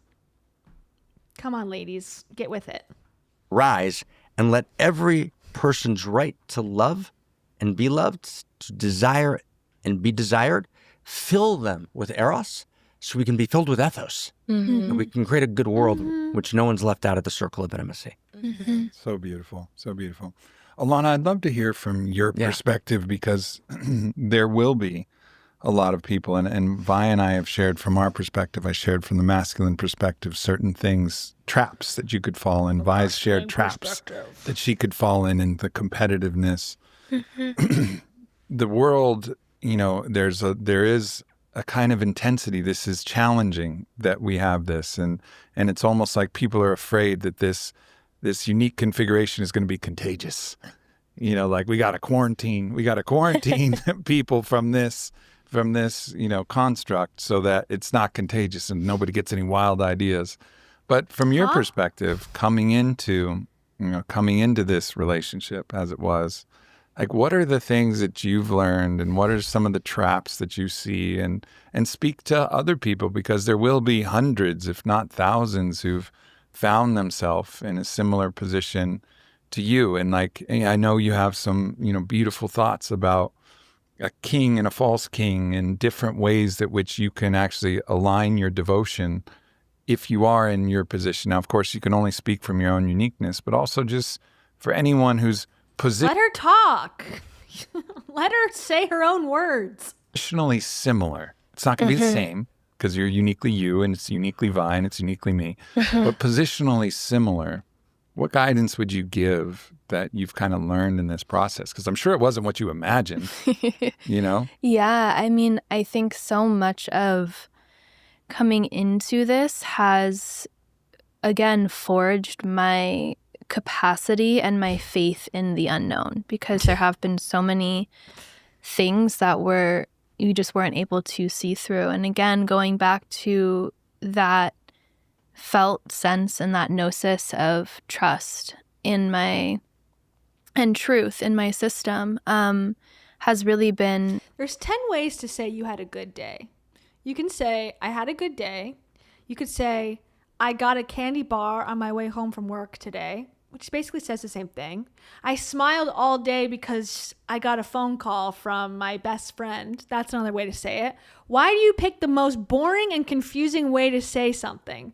You feel safe. I feel confronted at every stage of the ethos of truth. I don't know what you're talking about. I don't think she knows what she's talking about. And it's scary that there's this many shallow people out there, honestly, that just can speak so many words without actually saying anything or giving any details. The only detail we got in the last hour is that V has a boyfriend or lovership named Josh that plays music. That's about the only juicy goss I got. The guiding light, and I can speak a bit to like the unique sacrifices. I think that that's something that a lot of people would imagine into or come across if they were in my position. And, I think there's a constant evolution of like different things that we all meet. And some of, one of the things for me is the way that I love and love to be loved is like very full on and very intimately and kind of consistently. And obviously within our constellation, there's different availability. And so, one of the specific challenges that came up for me was, going to sleep most nights by myself and just like these pieces of desiring for these moments of life that, attribute to a certain level of intimacy that you do have in more of a normal partnered context. And I think that I've seen all of these things as provision and really approaching things from what is this here for me, and not I think there's like a basis of having to consistently feel that truth, not abandoning and really recognizing. And I can really resonate with your experience of that questioning as well. It's like getting really clear as if am I abandoning something that I truly want and desire and that is like true for me, or is this bringing me to a threshold where there is more possibility? And so she also has to sacrifice. She gets to sleep alone, which Mark just said is the saddest thing in the universe that can happen to a person, is to sleep alone when there's a world full of penises. So even in this constellation that's evolved past normalcy, she is still sleeping alone and has to sacrifice and compromise for that. What does Aubrey sacrifice? I've heard nothing so far except that he's allowing his girls to do what he's already wanting to do, which to me is not a sacrifice as much as it is fair. And, you know, with these like different pieces, I think I've just consistently been brought to a place where I've witnessed that whatever is available or what's available is really like a deepening for me with God, you know, like those moments where there is spaciousness and I am alone. How can I not see it as lack, but I can see it as like, okay, what is this mystical third thing that is here for me? What is waiting for me? Why is this a provision? What's offered in this moment? And I think that there's such a gift of our love is that it is so full and so rich. And so there isn't actually like the feeling of lack. It's just deepening into what the deeper levels of some of these expectations that you have in relationship, or these ideas of what relationship will look like and feel like. And one thing that I recently like moved through and observed was like a big piece for me was the feeling of being witnessed just in like the small day-to-day moments and things like that. But again, it's a unique sacrifice because it's like, well, I actually feel the most witnessed and the most seen in the context of this relationship. And so it's not saying that those feelings aren't true, but it's like there's something deeper for me there. You know, and also, yeah. So it sounds like she feels lonely because she probably just gets invited to the God bomb ceremony. And when the other two are wanting, or Aubrey wants to have sex, or the other two want to have a crazy weekend or something, they bring her over. But the primary relationship is still with the husband and wife, so it seems. And so she needs to get over herself, according to her own self, and be okay with not being a partner, not being witnessed, not being seen, unless it's in this like, you know, drug-induced, you know, super evolved way, which, you know, hey, again, if you want to live your life like that, great, but you're not convincing me that you're happy either. I mean, I think that there's the reason that this is so true is because like you are a good man and like you are a good woman, and like the speaking to the false king and the true king that you mentioned, like as my teacher Kelsey shares, it's, you know, the false king perpetuates distortion. And so if I was feeding into, you know, this... Oh no, not distortion. Is she a Jody Hildebrandt disciple? Not the distortion. Live in truth. Oh no. Do we have a 8 passengers crossover right now? Ay, ay, ay. Who's Kelsey? Her teacher. Who's her teacher? Is she in high school? What's going on? Relationship, and I could track that there was true distortion, you know, resulting from either one of our individual relationships. Like it would be a sign that there is something not true, but that's never happened. It's always been an initiation into more love and more truth, and also just more possibility. Like how much can you be willing to be uncomfortable to allow possibility and the potential, and then moving through that and being like, wow, it actually feels so good and it's so much more liberating, you know, to my being than what I think my ideas of what love or relationship look like. And also, again, like, who needs gaslighters when you gaslight yourself? That's what the wellness new age space thought when they came up with this idea. Why pay people, cult leaders, to go out and confuse the masses when they can just teach you to gaslight yourself. It's really quite genius, honestly.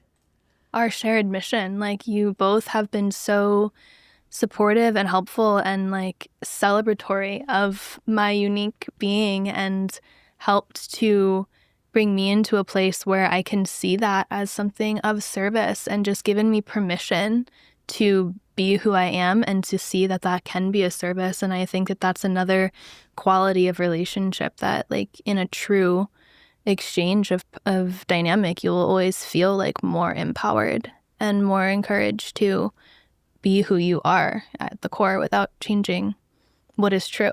Huh? I didn't understand one goddamn thing. I got the dribble droplets of she's lonely, but dealing with it because she feels like she has no other option.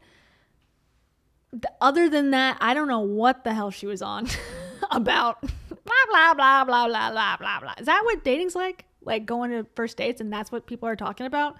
Because if so, I understand the loneliness epidemic much more.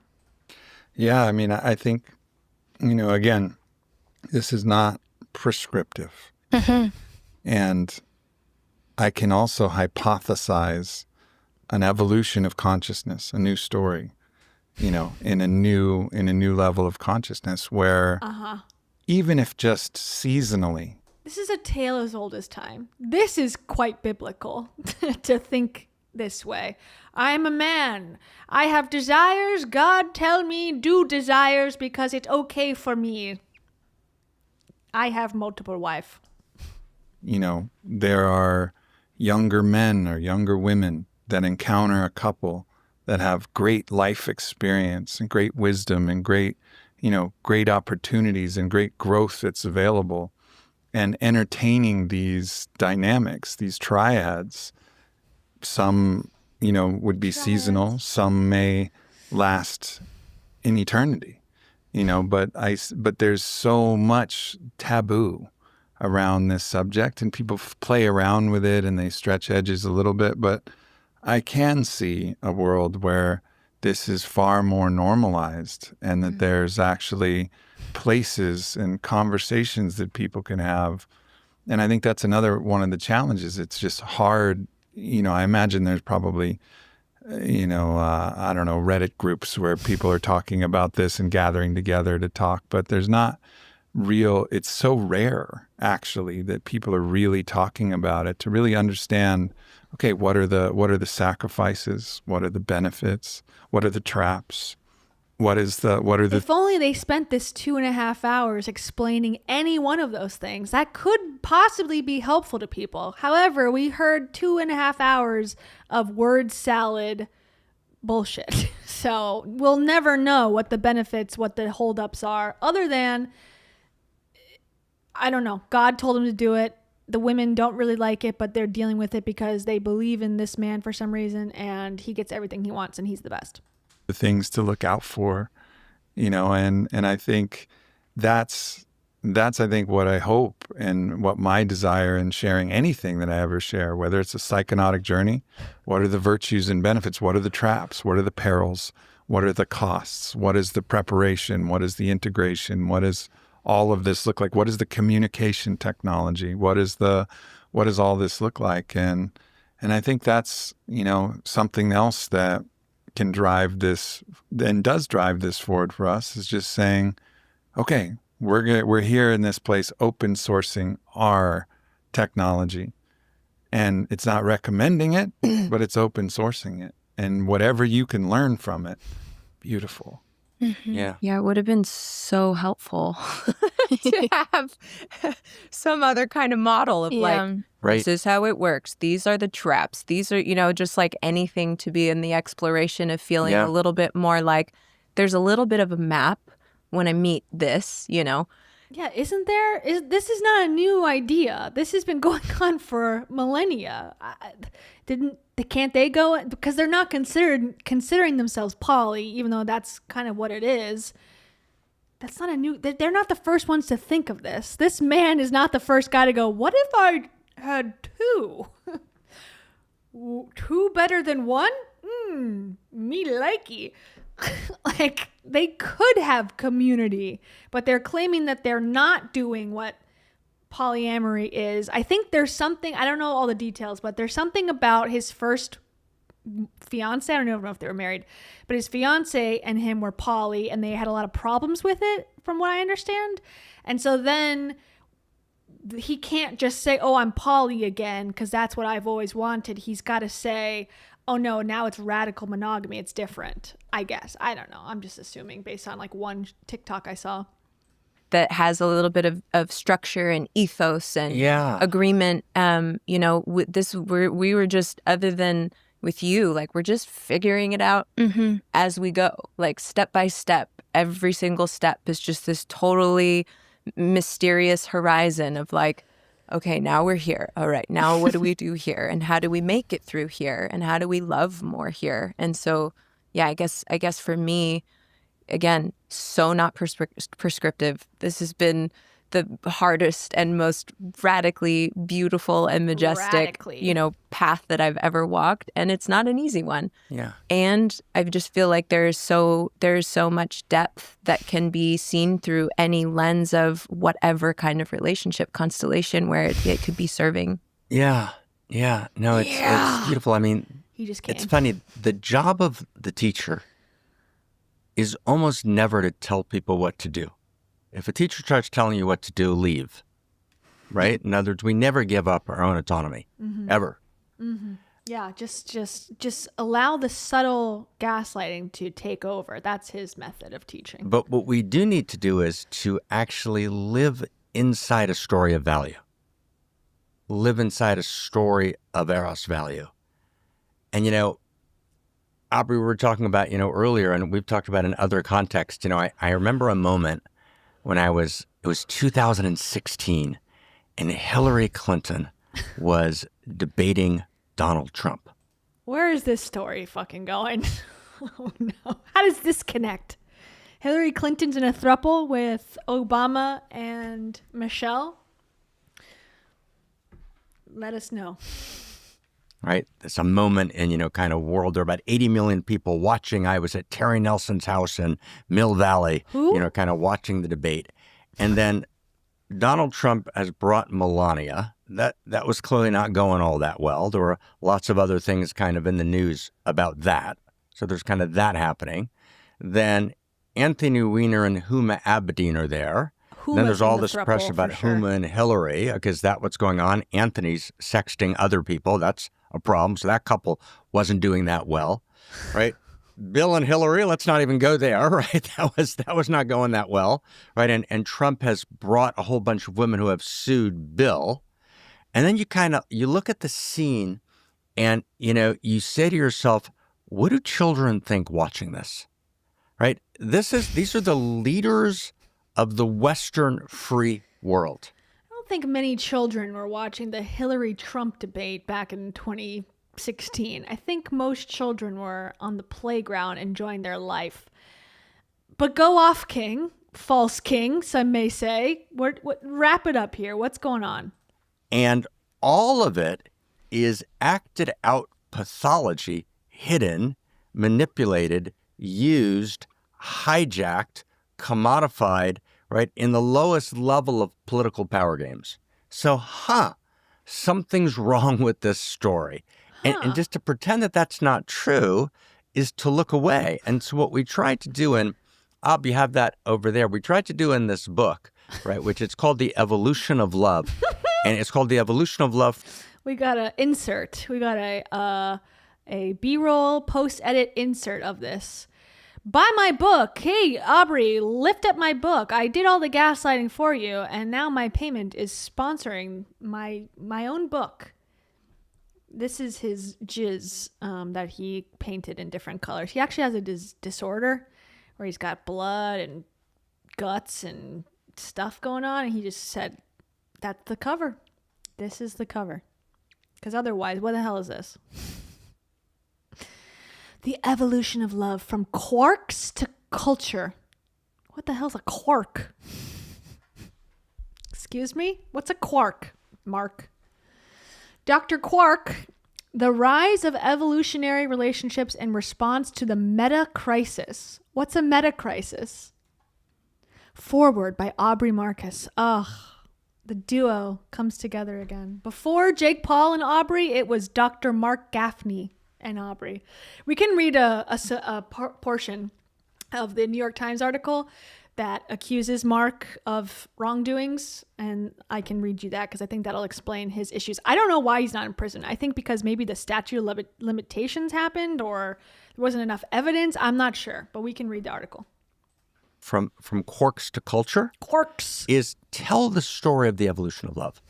And in this book, there's actually an attempt to try and talk about the history of the world as the history of relationships.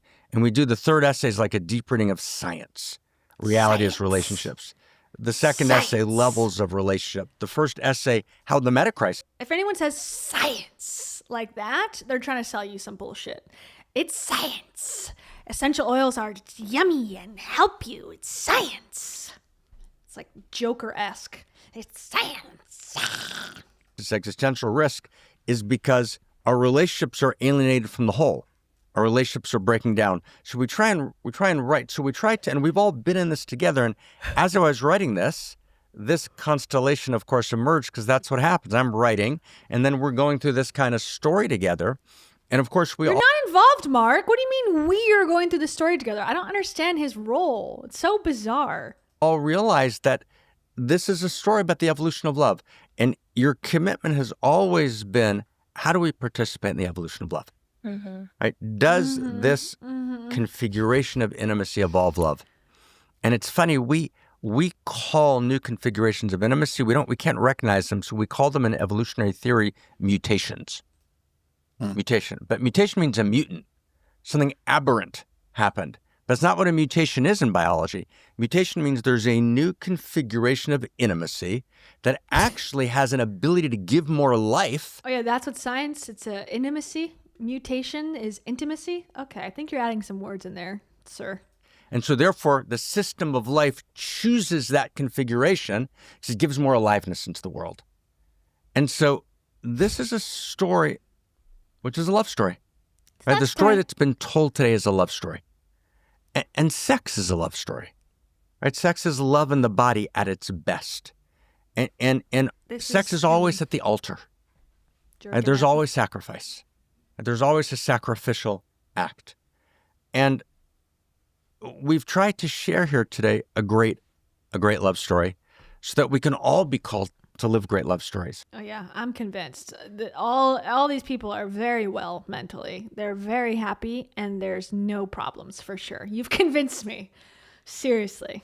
I mean, and what a holy and broken and beautiful moment to be in together.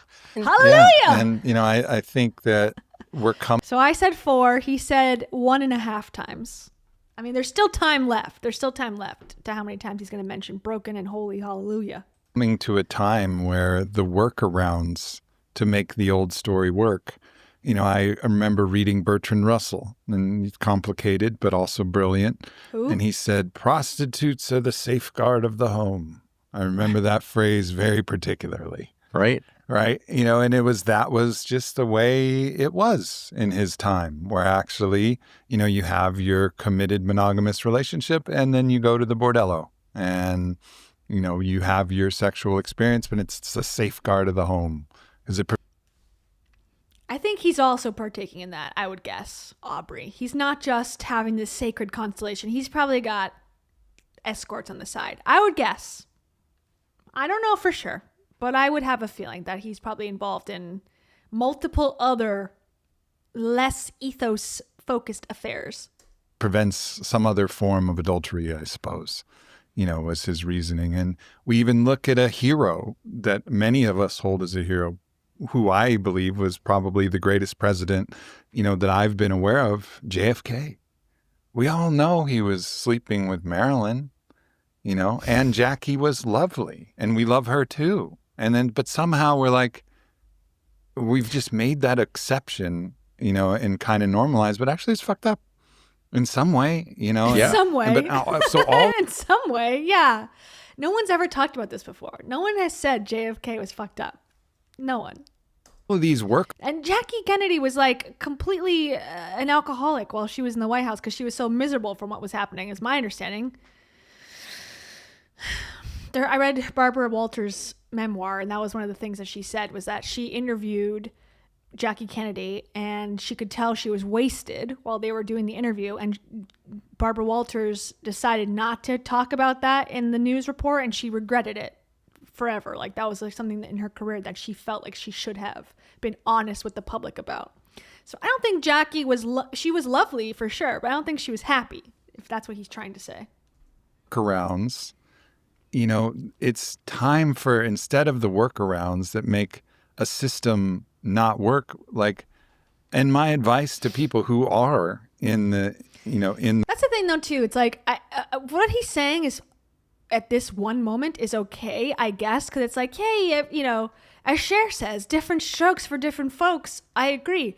But why don't you go find people that want this? He seems to only want women who aren't really into it and he can manipulate to do it. His wife was not interested. This other chick might be interested. She doesn't seem like she's actually wanting other lovers. She just likes Aubrey and wants to make it work at whatever cost. Why doesn't he join a polycule that is into this stuff? There's some sort of perversion or excitement that he gets to change and persuade these women in his life to go down this path versus divorce her, get rid of the other one, and then go and find women who are interested in this. But I don't think he likes that. He doesn't really want the women to have other guys, and he wants to have whatever he wants when he wants it. And it's not, I don't know. I don't need to convince you that are watching this stream because I think you can see through it as well. But it's just bullshit. In the realm of infidelity is... Thank you, Lauren Wilson. Thank you so much. And happy 3 months. You are a newborn. You are a newborn, but you are growing every day. And I say this to you, Lauren. I happen to be an empath myself. $15,000 in crystals here. That's what I have for you. I don't come to them with judgment. I understand the crisis and the challenge that they're dealing with. I just ask, like, is that the only option? Are you sure? You know, and that's it. That's all I'll say is like, is there a way? Is there a way that this could be in the full light of truth and evolve into something more?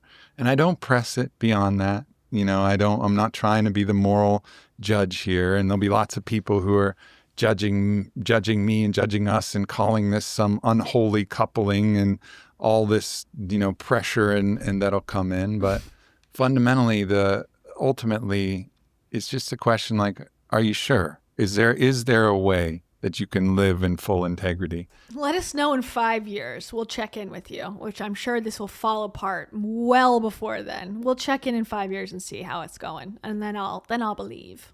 And full love, and that you can max out your categories.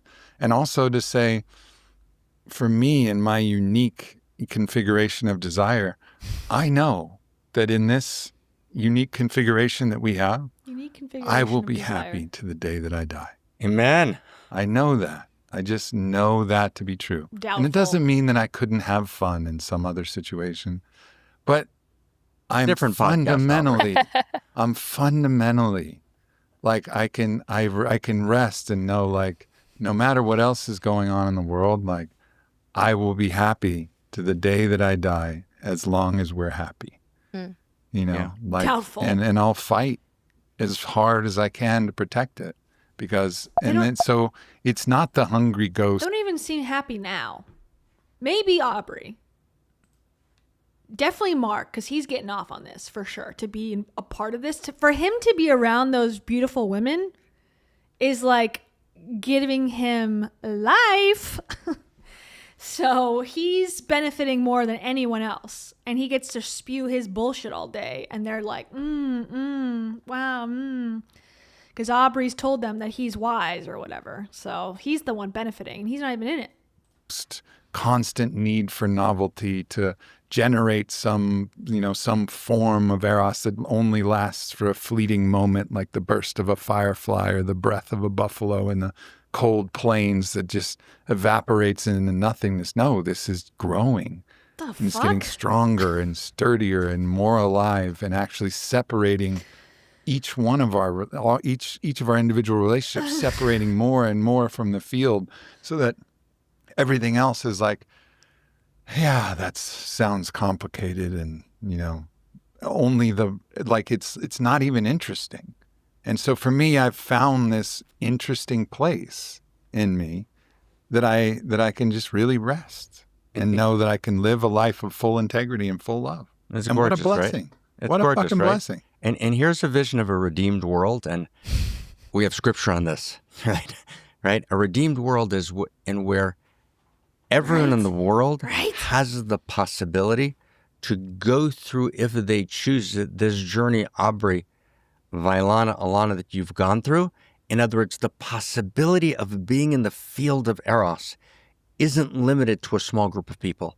That the hundreds of millions of men in China that can't find a bride, right? That the man without a job that no one will look at, right? That we begin to look at each other with different eyes.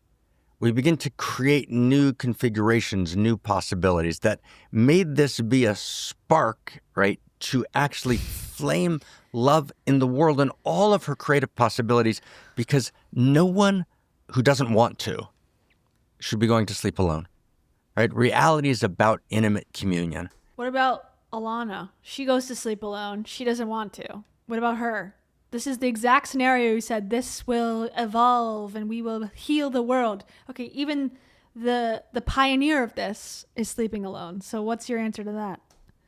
And it's about the utter joy and fullness of loving each other madly, intimately, deeply, and closely. And it's not good, says the scripture, for the human being to be lonely. Mm-hmm. So let's move beyond loneliness and actually come together in this wild cacophony of intimate communions, of which you have all lit a flame and issued a challenge. I'll show you a cacophony. Just kidding. Amen. Amen. And add sugar gliders and Savannah cats to fill in the gap. Damn. I'd love to just offer one final closing sentiment from you, Vi, and you, Alana, and Alana. This is thank you for being willing to jump into the public eye here with us and share that. And there's so much depth of wisdom that you have to share, but to both of you to offer anything to the listener directly, some piece from your own heart, related or unrelated, but anything that's moving through in the listening of something to share. Yeah, I mean, I think that I've said it so many times, but it really has been the pillar throughout my life. And then watching it, be such a guiding light in this experience is like, really, it is so worth it to forge and attune what truth feels like. What does that mean? I know I've said that a million times, but what did that sentence mean? There is no basis for what those words together mean. Get off the sauce. In your body and to you, and to create a relationship with truth and with faith, so that each time you're met with something that feels like it might be testing it, you just know that you can lean into that place. Because for me in my life journey, it has never brought me to anywhere but the most liberated, beautiful, beyond what I could possibly imagine if I had 1,000,000 minutes or 1,000,000 hours to think that this would be where I would have been guided to, from just listening to the whispers and trusting the whispers and not submitting to. Never trust the whispers. That's what my doctor said. The fears that can feel so real and can be so validated, in the external world or in our own mind sometimes, to just really, it's so worth it. And it's so beautiful. And it's something that I think, can only cultivate more beauty and more alignment with whatever your destiny is. Do you have any, You're convincing me totally that your brain is on autopilot somehow. Torrance yesterday said predictive text speak. Like, you don't know what word is coming next, and it doesn't really make sense, but it sounds like a sentence that AI is writing. That's what she sounds like. And I know we're at we're wrapping this up, and so I don't want to open up, huge new rabbit holes, but, one thing that we've talked about extensively is anthro-ontology, the ability to actually know what is real in your body. Mm-hmm. And often the mind will seduce us into a lot of different things, and we'll feel something, and the mind will quickly create a bunch of scaffolding to justify a story, to explain the feeling. V, listen up. This is what you're doing when your body's telling you you don't want to be in this relationship, and yet you're convincing yourself at every turn that it's right and it's divine and it's God's telling you to do it. Listen to what he's saying right now. And make it make sense. What's some guidance that you have for how do you feel this truth in your body? Like your cognition. This is what she's going to say. There's my prediction. She's going to say, you just have to feel it. You just know. And in the knowing, the divine will come forward. And when the divine comes forward, then there's a peace. And the peace will guide you the rest of the way. That's my prediction. Something along the lines of that, or as meaningless as what I just said. And is distributed in some of the most balanced ways from your mind all the way to your bare feet, which are always walking on the sand and rocks in Kauai. I mean, we took a 9-hour hike and she didn't put her shoes on once. It's fucking crazy. So I think that has something to do with it. But what is it? How does somebody feel? Crazy. How does somebody feel? How do you feel the truth? Mm-hmm. Yeah, I think it's unique for everybody, but in my experience, there is a deep quality of resonance and ease and clarity. And I think that,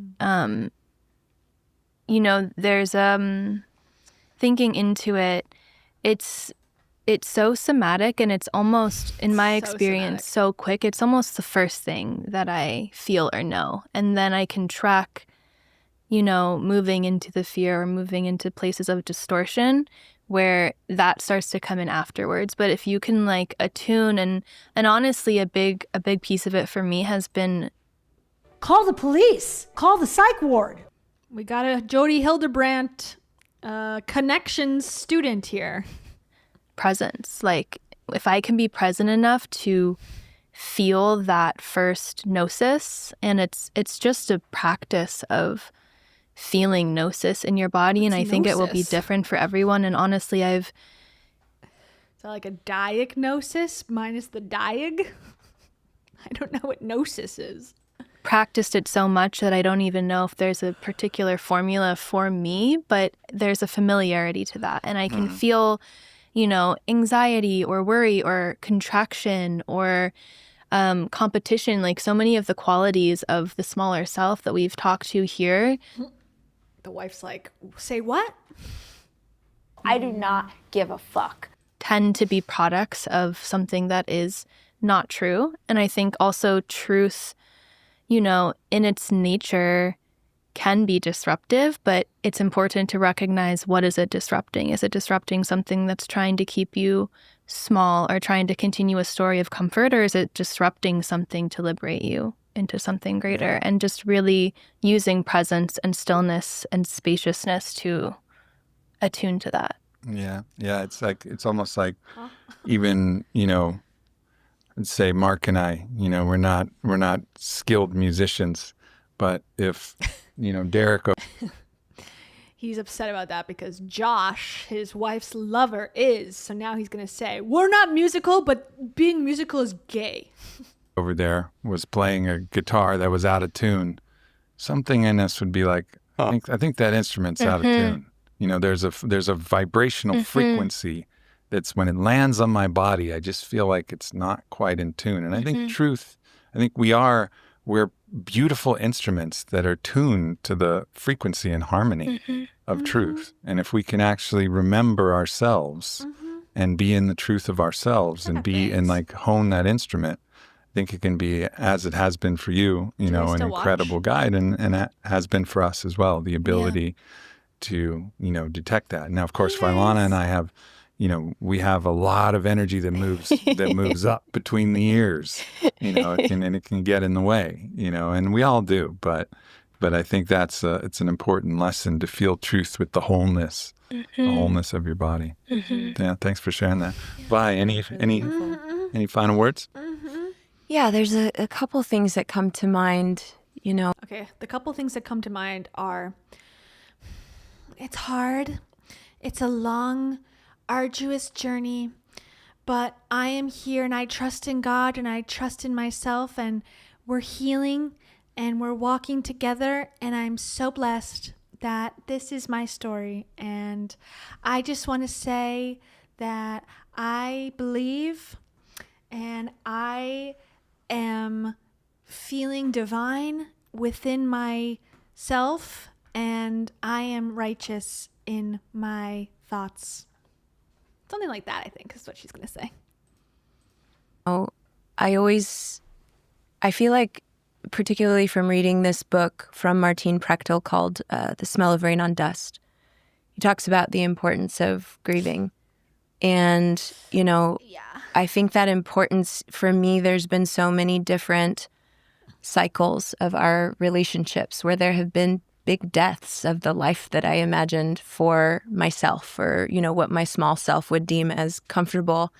And I've really given the space to grieve those parts of myself. And in one of the more recent ones, with that part that I made contact with of the part of me that imagines that I could be happy in a just total monogamous relationship, through my unique sacrifice, I grieved that part of me because it deserved that love and honor, like really. And in that process, I just hugged myself, and what was coming through was like, I know this isn't what you wanted, but it's what you need.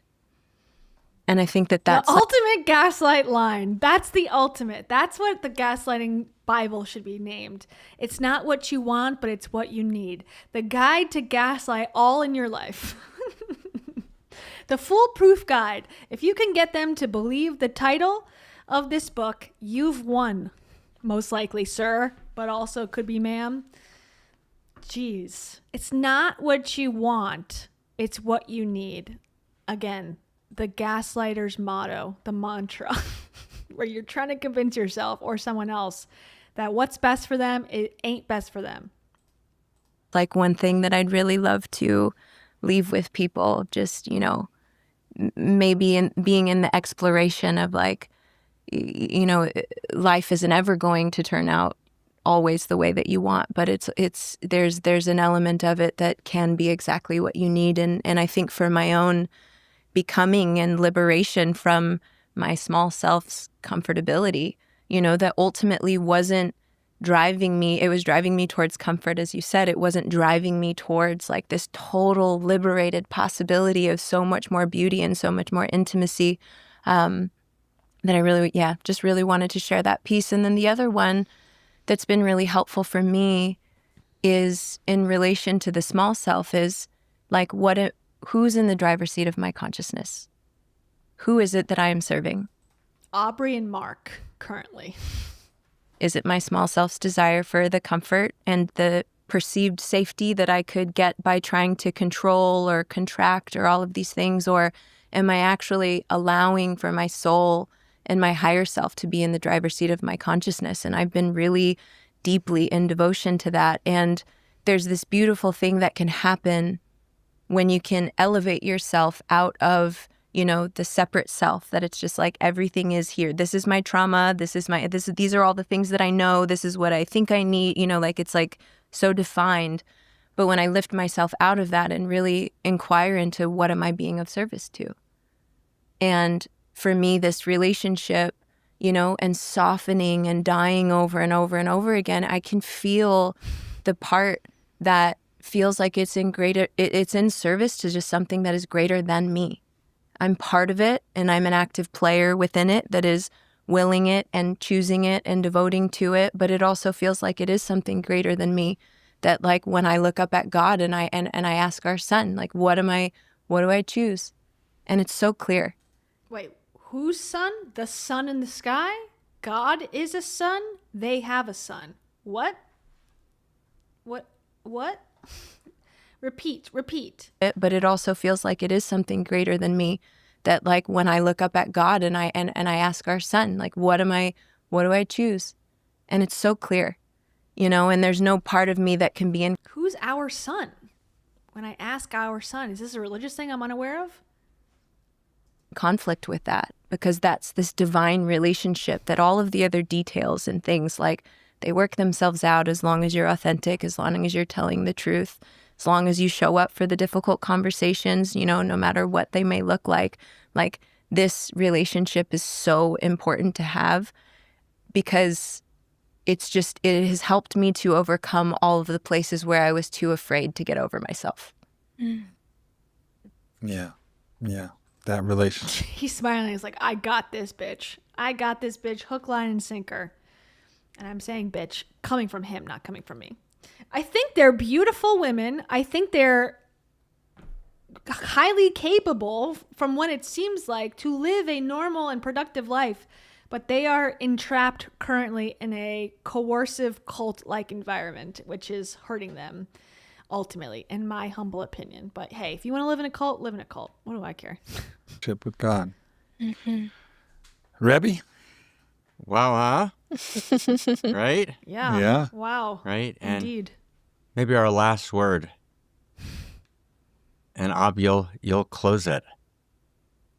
Is, if this was just a personal exploration of three people trying to maximize their psychological breadth, it'd be okay, but somewhat boring. Sorry. But all three of you are madly devoted to being in service. All three of you are madly devoted to show. What service? Sex work? Like, what service are you doing? By them being in a relationship, what service is that providing the world? We are an example of an option. Okay, thank you. Going up. That's a narcissistic thing. I'm living my life the way I want to, and that's in service of others who are losers. That's what they think, I guess. In the world and participating in this evolution of love. And so what you've been looking for, if I can, and what we've been trying to clarify is, what is the configuration of intimacy that makes me most ethical, Shut the hell up, most Mark. in integrity, I can't take his ass anymore. most alive, most devoted, The final most words. feeling of the whole, Wrap your monologue most up. committed, right, to creating a world in which there are no more lonely people, in which every man, woman, and child, right, actually. There's two lonely women in this 3-person dynamic. This is not going to make the world not lonely, okay? Has a seat at the table. And you've been doing it, and we've been doing it not just for today, but to heal all of the yesterdays and for the trillions of unborn children, which actually won't be born if we can't actually participate in the evolution of love. So this is the context of this whole conversation isn't actually merely personal fulfillment. Yes, it is. This is a personal fulfillment thing. And that's funny because he's saying this is not just about personal fulfillment. It's about leading the world into a new way of thinking. And then Aubrey is backtracking off that and saying, well, this is just our story. This is just our 2 cents. Like, I'm not saying it's for everybody, but he's saying it's for everybody. Otherwise, trillions of unborn babies won't come to the earth if they don't have 2 girlfriends. Okay, so they need to get on the same page. Looking at each other's eyes, it's been looking at a shared horizon, and then from that place coming back and looking at each other's eyes, and what kind of intimacy and wholeness and communion can we create that will radically enliven us to be in mad devotion, right, to the whole world. What? Yeah, so thank you. Yeah. Thank you. Thank you. Shut the You know, I think there's an affirmation that comes from our brother Paul Selig. Who? And the affirmation is, I know who I am in truth. I know what I am in truth. I know how I serve in truth. I am here. I am here. I am here. And I have come as love. I am love. Yeah. This is what I have to say. No, we're not a cult. I don't know anything more cultish than that. Oh, okay. Cult. We're not a cult. Oh, it's a cult. This spells cult. C-U-L-T. Yeah. And there's deep, deep, deep wisdom in that. And if you know the answer to those questions, you feel them deep. And that you know that you're love in motion. You're evolving love. And you really trust that about yourself. Then you open yourself to the mystery of what does love want from me today? You know, and that's service to God. You know, like when you ask that. Here we are. Here we are. Here we are. Thank you so much. I love you all individually and collectively, exponentially, maximally, infinitely, to the ends of time. Everyone, hands in the air. Yeah. Make this real holy. This moment is holy. We love you guys, and we'll see you next week. Please not. Thanks for tuning into this. We did it. I don't know anything more cultish than that. What is a cult? What we just witnessed. Well, they got some backlash, I guess. So they turned off the comments, but they updated the description, or I say they, Aubrey did, it seems like. And it says, "This is by far the most controversial podcast we have ever released, triggering equal amounts of radical praise and intense hatred. We read through thousands of comments and ultimately chose to leave the podcast up, but for actual concerns for our own safety, to take the comments down." That doesn't make sense to me, because people can still harm you without a comment being on the page. So I guess the best thing would be to take it down, but I think he's really, really proud of his, how manly he is, that he's got these 2 girlfriends. That's why he wants to keep it up. Something about this wildly intimate and emotional revelation that includes the story of how the sacred union with my wife, Valana, expanded to include our beloved Alana Beale, a 28-year-old powerful woman who we esteem as a teacher to us in many ways. Why did it touch such a raw nerve? Perhaps it was the disappointment in the fantasy of Aubrey embodying the reformed polyamory guy, the bad boy who made good, being dashed on the rocks of reality. Perhaps not having Vailana's paramour Joshua at the table with us, or one of Alana's lovers she has had during this process, gave an impression that this was some form of archaic patriarchal polygamy. Perhaps it is because in our postmodern world, monogamous union is one of the values that has survived the onslaught of postmodernity. Perhaps, a lot of perhapses. Perhaps it is because I made the mistake of maintaining the repose of a podcast host instead of dropping into the raw feeling tones of my beautiful wife, Vailana. Okay. Perhaps it is because there were private details of certain challenging interpersonal dynamics between Vailana and I that were left out of the narrative. Go on. I would like to know the drama there. Perhaps I thought they were all living in truth. How can you live in truth if you're leaving out big parts of the narratives? Okay.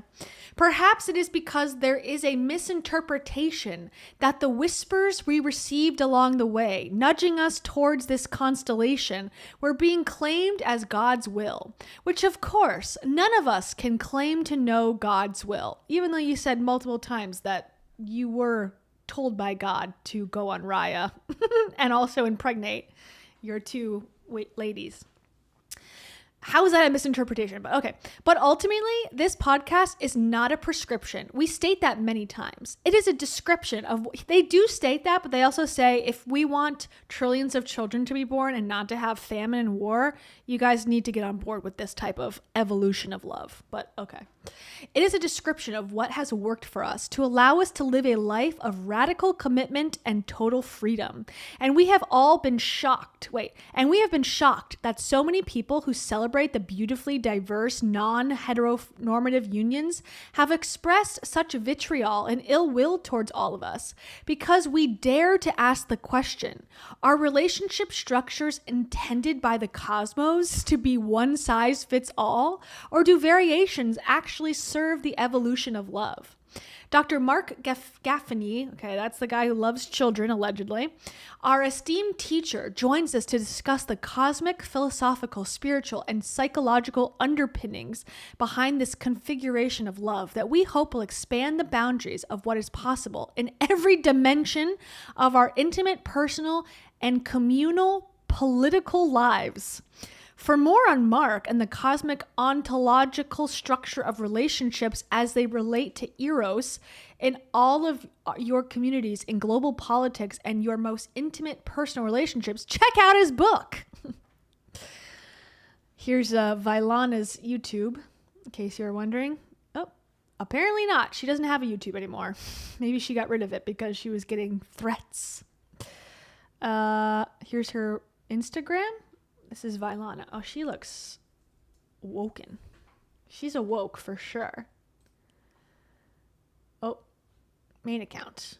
Wow, Vailana Marcus. Oh, that's because that's her last name. I was going to say, wow, she's got her first name, or Aubrey's first name as hers, but no. Okay, here it is. She is a unique sound. She's a medicine woman.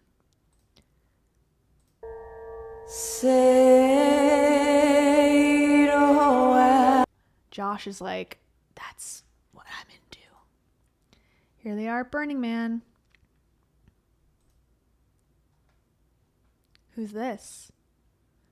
Yeah, interesting. That must be Josh. Is that Josh? Let's see. Josh! We found Josh! There's Josh. Okay, mystery solved. Interesting choice. Seems about right, though. Oh, hey, they're together. Even from a year ago. Interesting. Oh, she's really with him. Yeah, why isn't Josh here? He seems to be a big part of this whole thing. She's like in every photo with him. Damn, she's ripped, man. Good for her. Bad for her in her relationships, but good for her.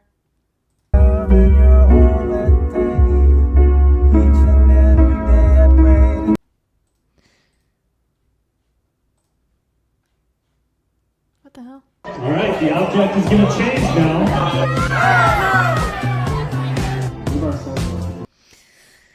Okay, that's Josh.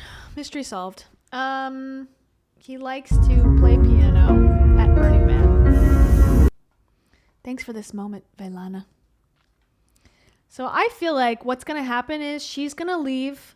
So I've read a lot of books, but this douche and get with Josh, perhaps. That is a possibility. I think that could be occurring. Perhaps.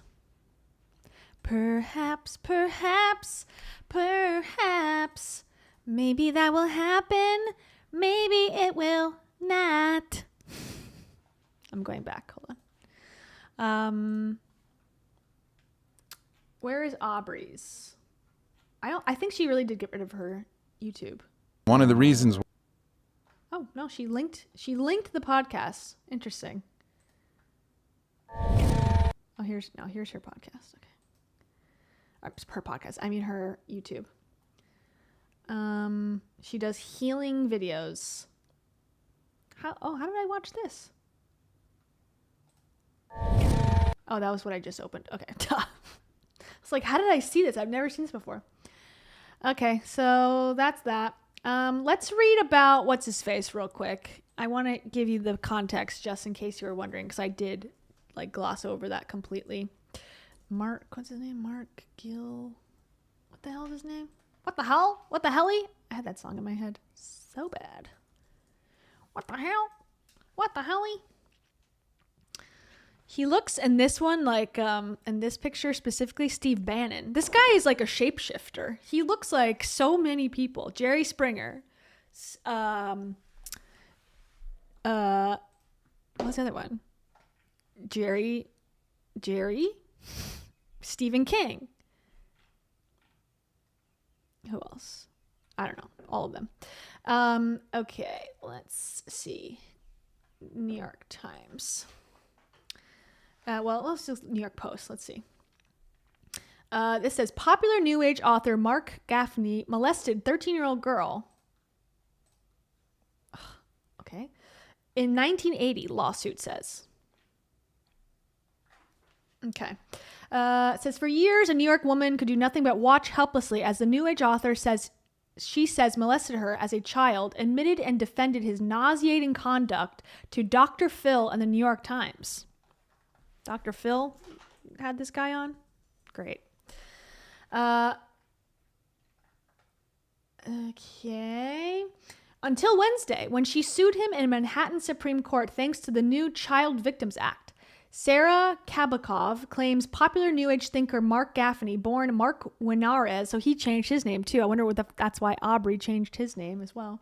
Repeatedly sexual... Oh my God, this is the worst website. Can you stop? What the frick is happening? Okay. She claims he repeatedly sexually assaulted her over a 9-month period beginning in 1980 when she was 13 and he was a 19-year-old student, according to the lawsuit. She is suing under New York Child Victims Act, which opened a 1-year window beginning in August to revive sexual abuse claims that would normally be time barred.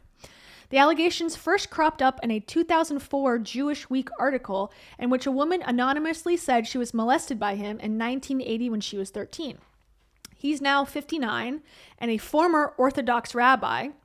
He was quoted in a 2015 New York Times profile saying, she was 14 going on 35 and I never forced her. So he sounds like he admitted it and is claiming, well, she was a really mature 13-year-old, so therefore it's fine. That's disturbing. Am I right? Okay, so Kapakov, the victim, shared her story with The Forward in 2016, claiming Gaffney would sneak into her bedroom at night, wake her up, and grope her. Quote, I remember saying no over and over again, she told the outlet at the time. No one had talked to me about sexual abuse, but I remember knowingly, intuitively, with every cell of my body that this was wrong. Okay, so they all talk about knowing the truth, having the truth and knowing it and believing it and trusting it. Okay, what about her? She's saying that she had that and this was wrong. And he's like, well, I never forced her. Okay, great. Awesome. Okay, in January 2018, he went on the Dr. Phil show and explained he was madly in love with her, a 13-year-old girl. Okay. There was never any sense whatsoever that there was any sense of coercion, he claimed. Another woman, Judy Mintzner, has alleged that Gaffney touched her under her nightgown against her will when she was 16 and staying with him and his wife. The then 24-year-old rabbi, she alleged, forced her to masturbate him. Wonderful. He then threatened that he would destroy her if she told anybody, she told the Post in 2006. So these allegations have been out there for quite a while, and they're not changing their stories. No charges were filed in either case. Gaffney has claimed Mitzner initiated the affair, something she denies. Okay, even if that was true, she was 16 years old. It's still against the law. What the hell? So she sued him under that act as well. Gaffney moved to Israel in 1988, where he became a popular rabbi and briefly had his own TV show. In 2000, he started a community focused on mysticism, but lost it in 2006 after claims of sexual and emotional abuse. So in addition to the two that happened before, allegedly, there was more in Israel that happened, allegedly.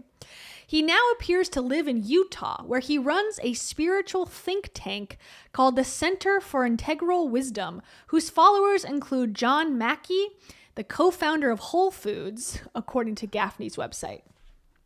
A statement on the organization's website says that Gaffney is under attack from certain quarters of the religious and spirituality worlds, and that we fully trust that the claims of sexual harassment and abuse are false, and that other claims against him are maliciously distorted. She was a very mature 13-year-old, so that is so distorted that you would think that that was wrong. He didn't immediately return a phone call on Wednesday. Yeshiva University, which is also named in the complaint, didn't respond to a request for comment.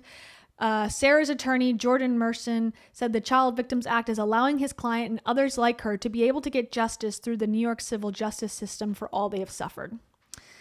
So that's who's giving life and love advice on the Aubrey Marcus podcast. So we know that this is, again, divinely ordered Everyone's out to get him, and all the things that he did wrong were not his fault that much. And you shouldn't be mad at him because she was really hot at 13. Unfollow me. Ugh. Somebody ought to smack you. To Mark is what I say. Well, what do we think? Did we learn something? No. Did we laugh? Yes. Did we love? Not as much as the throuple. And we came out the other side. Almost like we're eating a fruit and the digestion ended in a sacrimonious ceremony, and which we call finality. They're going to be dropping some really powerful, amazing, life-changing shiz. And did they? No. Okay, time to sing my song. Thank you, everyone, for joining. I very much appreciate you coming 2 times in a row. Hey, that's what she said. And joining me on this journey. I learned a lot. I lived a lot, and I really felt radicalized by this. To never have a relationship with anyone, so that the possibility of it ending up like that can never happen.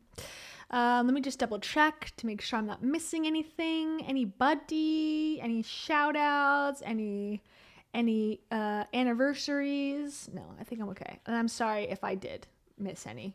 I can't go back, I don't think, in real time. But thank you. And for this, I say... How we gonna do it if you really don't want to dance? By standing on the wall. Get your backs up off the wall. Yeah. Specifically, a brick wall. All right, time for my song. Bye. I'm going to do the rap, I think. Do I have it on here? Yes. Okay. Hey.